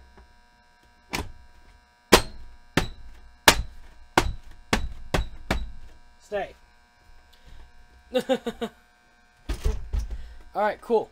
I'm going to go ahead and put this side panel on back here. And then I'm actually going to grab my Canon G7X Mark II, which is the camera I use for all of my videos. But I also use it for my business as well, so I can actually show people what the computers look like I build. In other words, so people can't complain that I didn't cable manage it right or whatever. So, and technically, yes. If you guys saw the blue SSD, it was wrapped around another cable. Yes, that can be harmful and dangerous or whatever, but the only reason why I do that is because you're not having just to undo everything just to redo it. You know, it's an add-in little thing, you know. But if I specifically want to do this right, which I kind of do want to do, I want to do this right, especially for Josh, because he's an amazing guy. I am going to undo this, do the wrap on here. There's the whole point was just getting it to work and boot, right? So now I'm going to just plug it in normally under here. I know that it's plugged in. I'm just trying to kind of like makeshift a little like zip tie right here. Kind of just like zip tie it. There's not much I can really do, which kind of sucks. But we'll just bring it under here and we'll zip tie it to this. The question is, do I have any zip ties? I do in the other room. Let me go get some zip ties.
Woohoo! Alright, dope.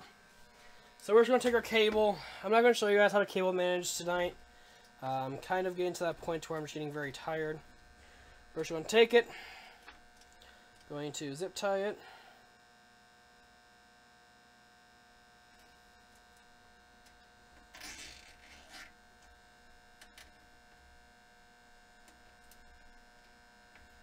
And then we're going to grab our scissors right here and just cut off.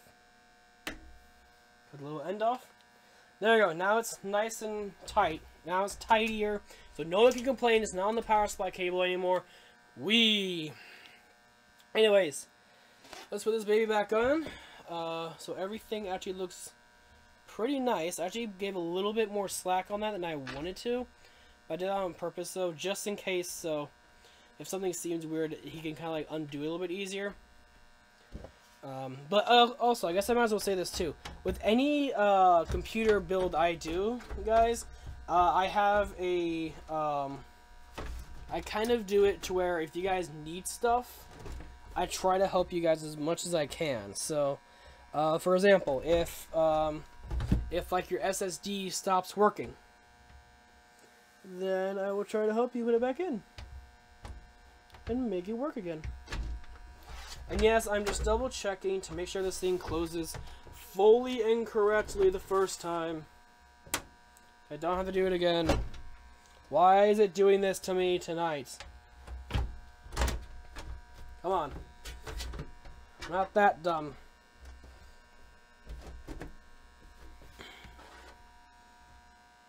There we go, because it should always be able to stay on its own. Alright, so now we're actually going to grab the two thinner screws. Now, there are actually two screws for this specific case. You have these fatter ones, which is for the tempered glass. Then you have this, which is for the for just this side panel right here. So we're going to take these two thinner ones. I'm going to start down on the bottom. Now, the only bad thing about this build, and the reason why, so I'll tell you guys, I sold this build for $700. And that is because I did this build as good as I could, and I also upgraded their CPU for them. Because I would have just given them the normal CPU, but I thought that since he'll be doing streaming and stuff like that, that he would need a better CPU. So with that, that's why I switched out to CPUs, that's why I even made this tonight.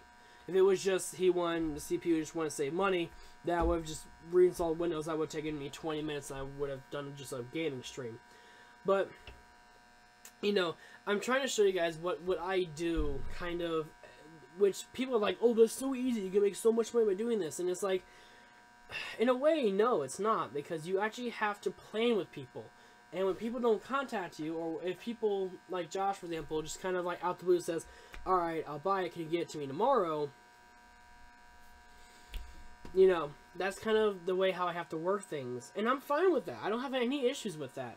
It's more of just I'm trying to get things to work the first time, and I'm trying to make things be as professional as possible so everything looks really good. And also, I want you guys to grade me right now. Here is my cable management. Here's my cable management. Yes, not all these are specifically managed the best of the best. But I will tell you this, though. All the fans in the front are powered. There's the fan back here. I'm actually going to try to get a fan for this back one right here. I think it's a 60 or 80 millimeter fan. But I'll see what I can do. If anything, I'll just do that as a quick install later on. Or if he's not worried about it, then whatever. Or I can steal it from another computer. I can care less. Anyways, you know, so here's my cable management in the front. I'm not showing the back just because the back is not meant to be the prettiest thing in the entire world. And also, the basement does have cables and stuff in it, too. That's why there's a basement there. But I want you guys to honestly grade me for other computers you guys have seen by people who are more professional than myself. I want you guys to tell me how well did I do on here. Did I do good? Did I do bad? So in the chat, give me a score from 1 to 5, from 0 to 5. 0 being that I don't know how to cable manage. I need to actually do it again. Or 5 being continue cable managing how I'm doing it because it looks good.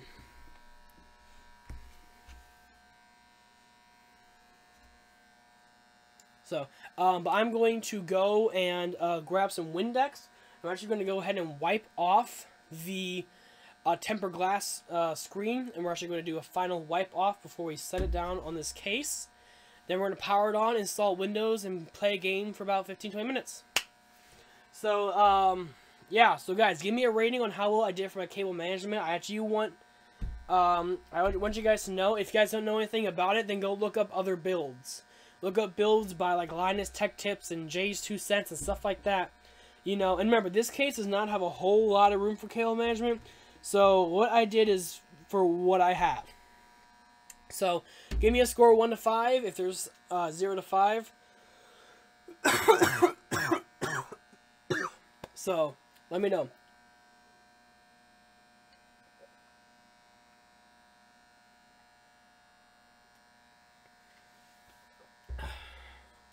Alright, I'll be right back.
The glass.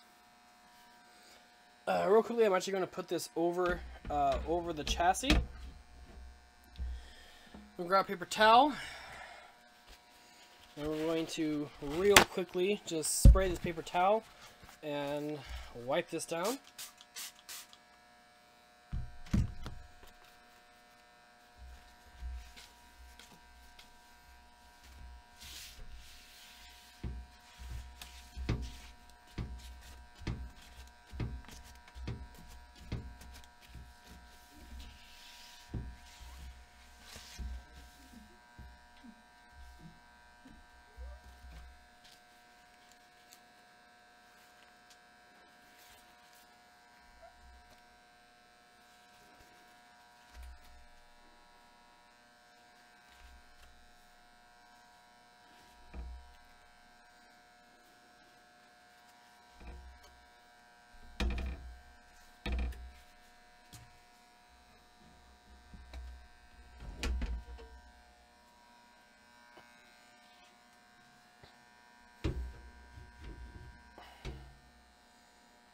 Okay, we're going to put this in.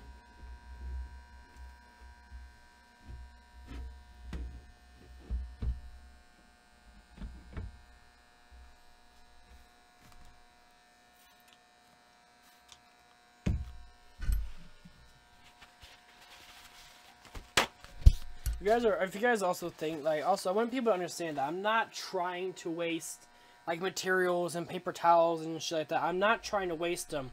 But we need things that are, like, I don't have any, like, spare microfiber cloths on me because I don't really use them that much. I might order some here sooner or later, you know, once I start getting more traction.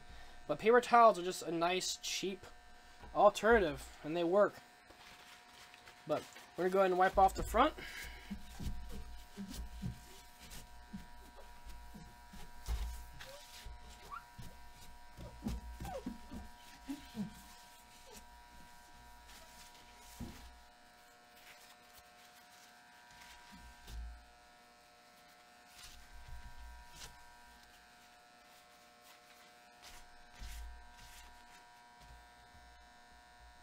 And here y'all go. This is the finished build.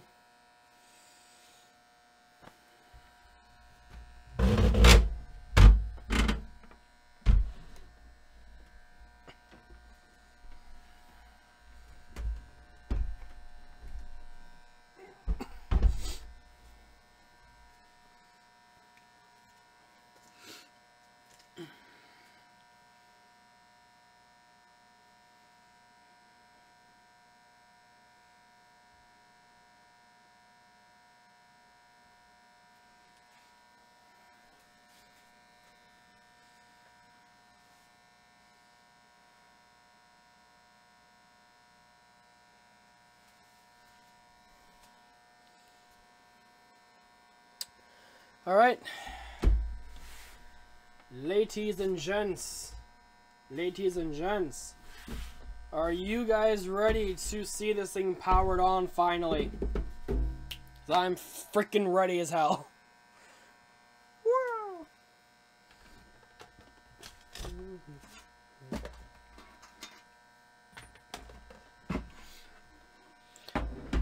No.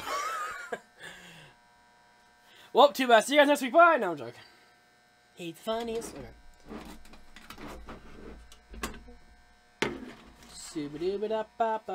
Windows 8. I mean 10. Windows 10 is actually better than 8. Boop, boop. Alright, my dudes and dudettes. Here we go. This is a Windows 10 flash drive. We're going to be running Windows 10 on this machine.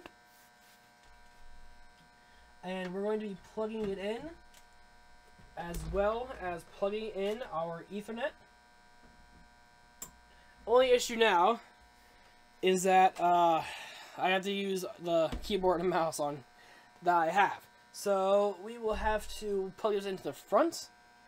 Actually, no, we need to plug it into the back, actually. Shit. Alright, we'll see what happens with that. Then finally, we need a power cable, which I have, conveniently, right behind me. There we go. Now, I want to let everyone know that the power bar I'm using is a very old power bar. So, for anyone who's watching this, if you're doing this for a professional thing, make sure you guys get a brand new, a newer power bar, because my power bar is pretty damn old. And now we're going to flip the switch. Alright. The information's on there. Dopey dope dope. Ole.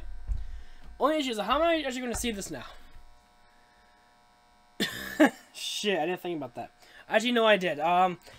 So the monitor I have, I'm using a Dell monitor that has like 3 different inputs in it, and I'm actually going to be using the HDMI input. Come on. Come on. Do what you're supposed to do and go this way. Come on. Seriously? Is it not actually going to reach? This is some... Oh, shit. I just turned off my monitor. I'm freaking dumb. I'm a dummy. No one should buy computer bills from this idiot. Doesn't even know how to put HDMI cable in. Loser.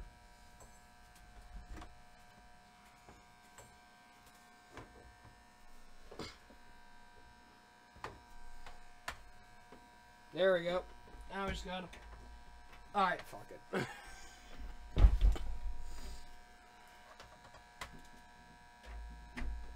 Alright, now that you have a way to see it. Alright, so I'm gonna go ahead and take this one off, so... Whoa! Oh my god! Ah! I'm joking. Alright, so here is the system. And its nice final form. Final! I'm gonna move away. And we're gonna hit this power button. And 3, 2, 1. Oh. I think all the fans are on. All the fans are turned on. The CPU fans turned on. The Radeon fans turned on. The motherboard has not shot out any beep codes. Guys, I think we did it. I think we did it. Holy shit. I did something right for once. So I'm going to put you guys back up on here. About there. Alright, cool. So now I need to switch over to DVI, guys, so I can kind of see stuff. So please do not send me a personal message at the minute. So I need to see what I'm doing. Here we go. Also, cool. So yeah, here we go. We have everything. So we have a Z97A, Intel Core i5, 4690K at 3,500 megahertz, 3,500 megahertz. I got 8192 megabytes of RAM, DDR3 1600, which we have 24s though, and we have one drive, one disk, all that fun stuff, and then we have both of our SATAs here. New CPU installed. Please enter setup to configure system. Press F1 to run setup. Awesome, guys. This is working perfectly. I'm sorry I can't show you guys this because it wouldn't work through the Elgato. But once it gets into everything, though, I'll be able to show you guys it. So FN F1. Nice. All of our case fans are running. These are running at about 790 RPM, and our CPU fan is running at about 700 RPM, which is great. Alright, cool. Nice, nice. Alright, yeah, everything is here, guys. So we're actually going to go and do the easy tuning wizard real quickly. So we're at everything here. Our CPU is at 3500. We're hit next. We're going to use it for gaming or media editing. And we have a tower cooler.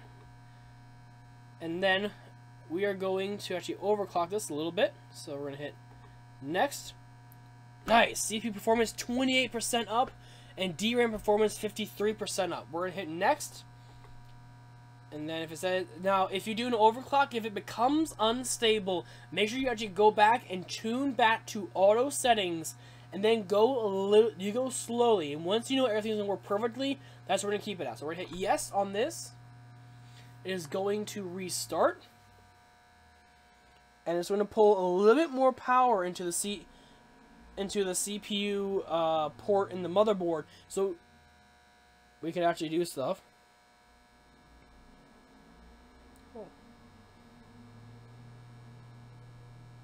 There we go. There we go. It's on now, boys. It's on now.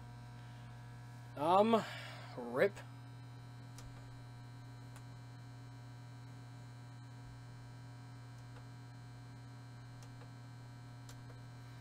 Gotta let it like do its little thing, guys.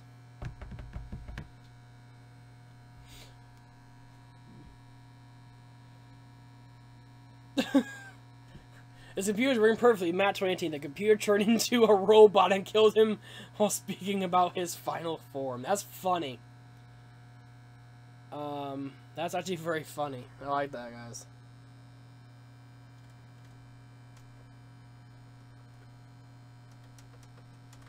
What, DVID? Show me some stuff. Why is it doing that? I have graphics card plugged in.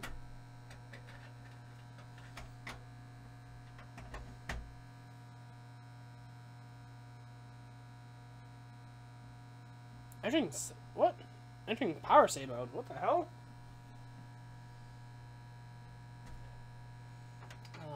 Do I need to do the one on board?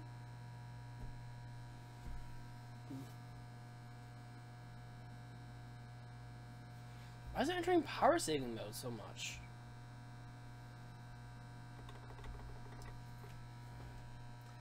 Yeah, it was successful overclock, guys, but I don't know why our GPU isn't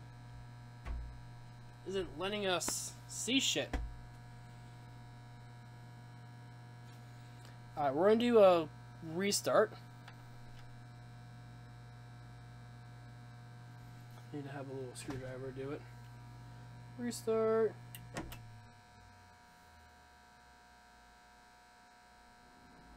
There we go. Alright. Show me something, screen. Thank you. What the hell? What do I want to do? What do I want to do? Press any key. Alright. Press the key. Thank you. Bitch, I'm done.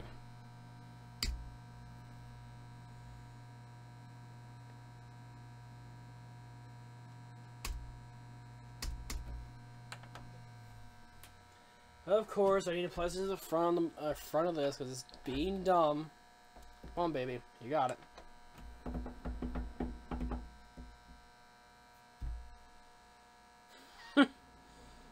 I don't like how it has to go through its power cycle when I'm actually trying to do stuff. All right, delete.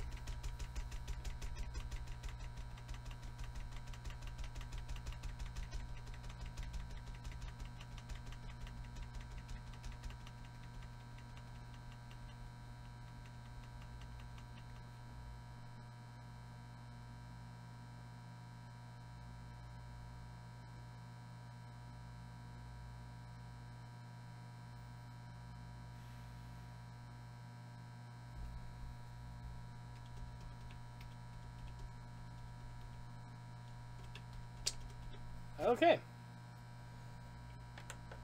So, having a wireless keyboard is not good for this, and I'll tell you why. It's because when you do a wireless keyboard, it doesn't always connect immediately. So, the annoying thing about that is that I have to mash a button for me to actually, like, get into the BIOS, which is the delete button.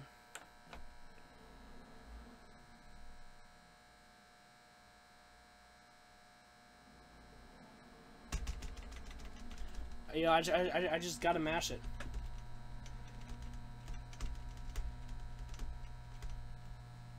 Come on. BIOS, thank you!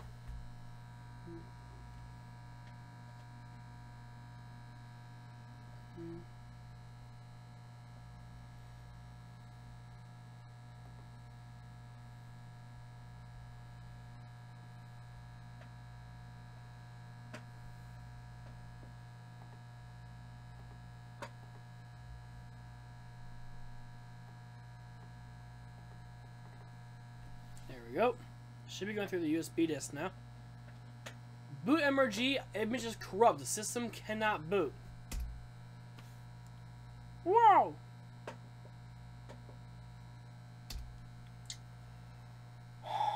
Okay. Well, guys, sadly, I cannot. I can't boot Windows because I guess for some reason my flash drive got tampered with. The last person to use it was someone that I know, so I haven't used my Windows 10 thing since. So, I don't know what he did, unless if he actually, like, erased the stuff on there for me not to have it. But I guess I'll just have to go I have to go and download Windows and stuff, guys. And I don't think you guys really want to sit through Windows downloading and stuff like that. I totally missed my GameCube. What is up with AutoCAD thing tonight? I still don't have my SAI adapter for the. Are you serious, dude? Alright, if it doesn't come in by this week, I'm gonna be pissed. Because we ordered that a month ago. 1 month ago, we ordered that. And it's still not there. I'm honestly going to, like, email him and say what's wrong. So,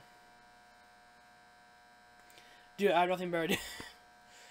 Alright, well, I mean, no matter what, I have to do it no matter what. So I can either be doing it while streaming or not. But I do have to remember, though, that people do have to go to bed in the house. Because some people, except me, don't have to really be up super early in the morning. Actually, yeah, I do, never mind. Yeah, I'm dead ass serious. Is it from China? I think it is, actually. Oh, it feels nice to sit down.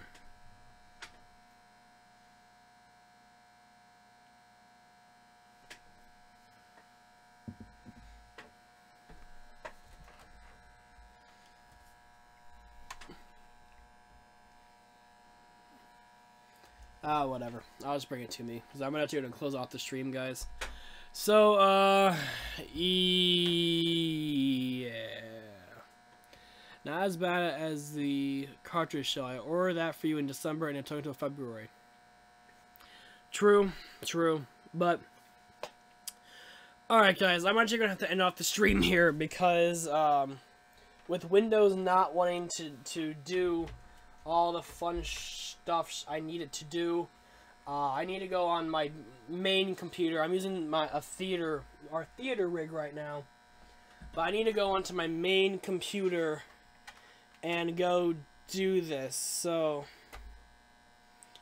yeah, it's kind of annoying for me to do this. I was hoping I was able to install Windows and get it done for you guys, but that's not possible, which sucks. But anyway, so you guys saw the final form. It did boot into the BIOS. I read off all the information that said on there correctly. So everything is booting. It's just my USB drive isn't.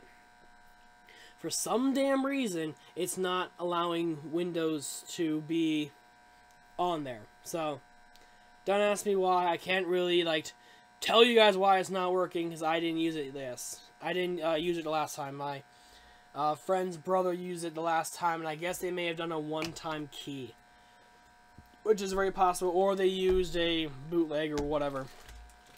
So, yeah. But anyways, guys, I've been on here for about 3 hours, as I said before, 3 hours. So, yeah, I want to thank you guys so much for watching as I did all this fun jazz. My Discord link, my Instagram link, and my business links are all down below. The only thing I have to say for announcements is that for Houdini's podcast, I probably won't be on this week. I work every single day except Thursday and tomorrow night. So I don't work tomorrow night and I don't work Thursday. I work Tuesday, Wednesday, and I work Friday, Saturday, and I don't know about Sunday yet. I might get some hours to work in. So yeah, remember, you guys can still chat in here while stuff is being done. So, but yeah, so I want to thank you all a lot for being here and being with me and stuff like that. And hopefully I taught you guys some stuff about computers, and hopefully I taught you guys a little bit of what I have to do sometimes to sell computers, including CPU swaps, and that means I have to do so much more work than I want to do, you know. But you know, I do want to show what I do to you guys, and hopefully once the business is nice and running, once I actually get some money, I am actually going to be doing a live computer build for actually just for the hell of it, and I might even give it away depending on how much is being sunk into it. So there's all that. But, yeah, it's about 3 a.m. for me, so I need to go get this stuff done so I can actually go to sleep. I'm going to run some benchmarks for about 30 minutes when Windows gets fully up and running after I install Chrome and all that fun shit. So, here I go. But I have to be up at 11:30 to go. I have to be up at 11, so I go pick him up at 11:30. And I'm just trying to bring the system with me so he can actually, so we can just go to his house and get this done, and we might do lunch or something like that. So, but he'll probably talk to you guys about it on his Twitch. His name is Cleek Geek. His name is Cleek Geek on Twitch. Twitch.tv/Cleek Geek. He I don't know. We might do some test streaming and stuff like that tomorrow if we have time, or if I have time. Really, I think I have other things I have to do tomorrow too. But Houdini, just to let you know why I'm here on stream, tomorrow would be the best day for me to do the podcast recording. So if we want to do the podcast where it's you, me, Retro, tomorrow will be the best day to do it, at least for me. And Retro will have to do it when he gets off work, hopefully, and if he's not dead ass tired. So, but yeah, guys, that's all I really have to say. So I'm gonna go and take this into the other room and get working on some Windows installs, because that's obviously what I want to do at 3 a.m. at night.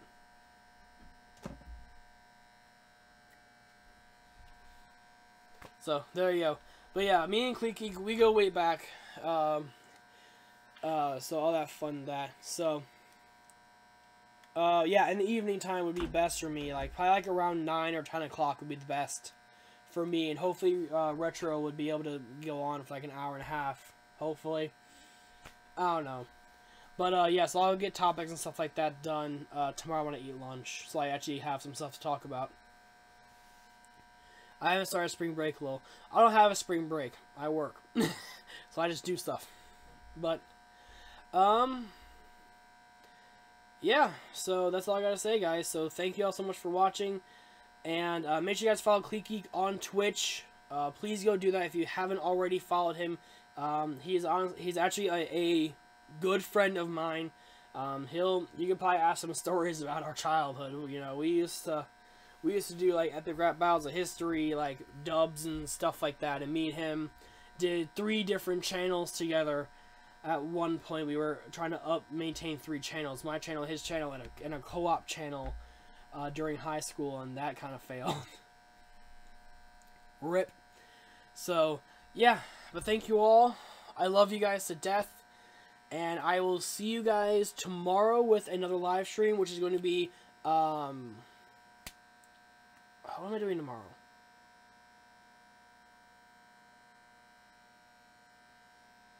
I think I might do some Fortnite tomorrow. So, yeah, we'll do Fortnite tomorrow, guys. So, we'll see what happens, though. But I'm going to make sure this thing isn't powering on. This is turned off. I'm just doing that to cycle that. So, I will be doing a game stream tomorrow. So, I will be live. And obviously, Houdini, if we do the podcast, we'll do it as soon as Retro has time. And if I'm available, we'll just do it as quickly as possible, so we can get it done and over with. And you can have it rendered by tomorrow night. And then, I just won't be in the after party and stuff like that. So I might make it like a joke that I have to go into work or whatever. So,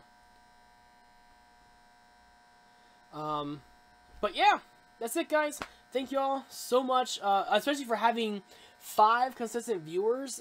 We dropped between about 7 and 4. But we mainly had 5 or 6 people watching, which is amazing. So, you know, I think this is probably one of the big reasons why I came back to YouTube from doing Twitch, is I actually have a better following here. Now, I do still want to get stuff done on Twitch. I still want to do things on Twitch. So I might do it a little bit differently nowadays, where I might do more of my mainstream Mario stuff on Twitch so I don't get copyright striked. But also, I'm trying to work things out where I can join the Nintendo Partner Program and I don't have to worry about getting these content ID strikes. So I will see what happens. But thank you all a lot, and Chris, it's good, or I'm just calling it just Phantom. So Phantom is great seeing you back. Houdini is great seeing you here as always. Josh, thank you very much. And Josh Grover, I hope you enjoy the system, dude. Since I did live stream it for you, you can watch all of it and see how I did everything. But I really, really hope he enjoys the system. I put a lot of hard work into this to make sure I found a great case that fits a motherboard. I had to buy brand new because my other one actually gave off a really bad static shot. Actually almost like hurt me. So, you know, a lot of this has gone to my build, and also a lot of this was stuff from Thor V1, you know. So this is a very personal build to me, but I think it's time for someone else to enjoy it. And also, if anyone's looking for any cheap builds, I technically will sell the secondary rig that I have. Not the theater rig. The theater rig is my rig. That is my second rig forever. I will not sell Thor ever, because that is my personal rig, and the theater rig is meant to play games out here on the entertainment center. But the secondary rig, I will be more than happy to sell for anyone who is wanting a cheap computer that can just do some streaming and stuff like that on. I'll probably sell it for about $550, $600. You know, I'll probably say $550 just because it doesn't have the best graphics card in it. But yeah, so, and then all that stuff. Also, my business link is down below, so please check that out as you find the Discord. Thank you all. My name's Matthew Cabell, and I'll see you all tomorrow with another live stream. Until then, I'll see you guys soon. Bye!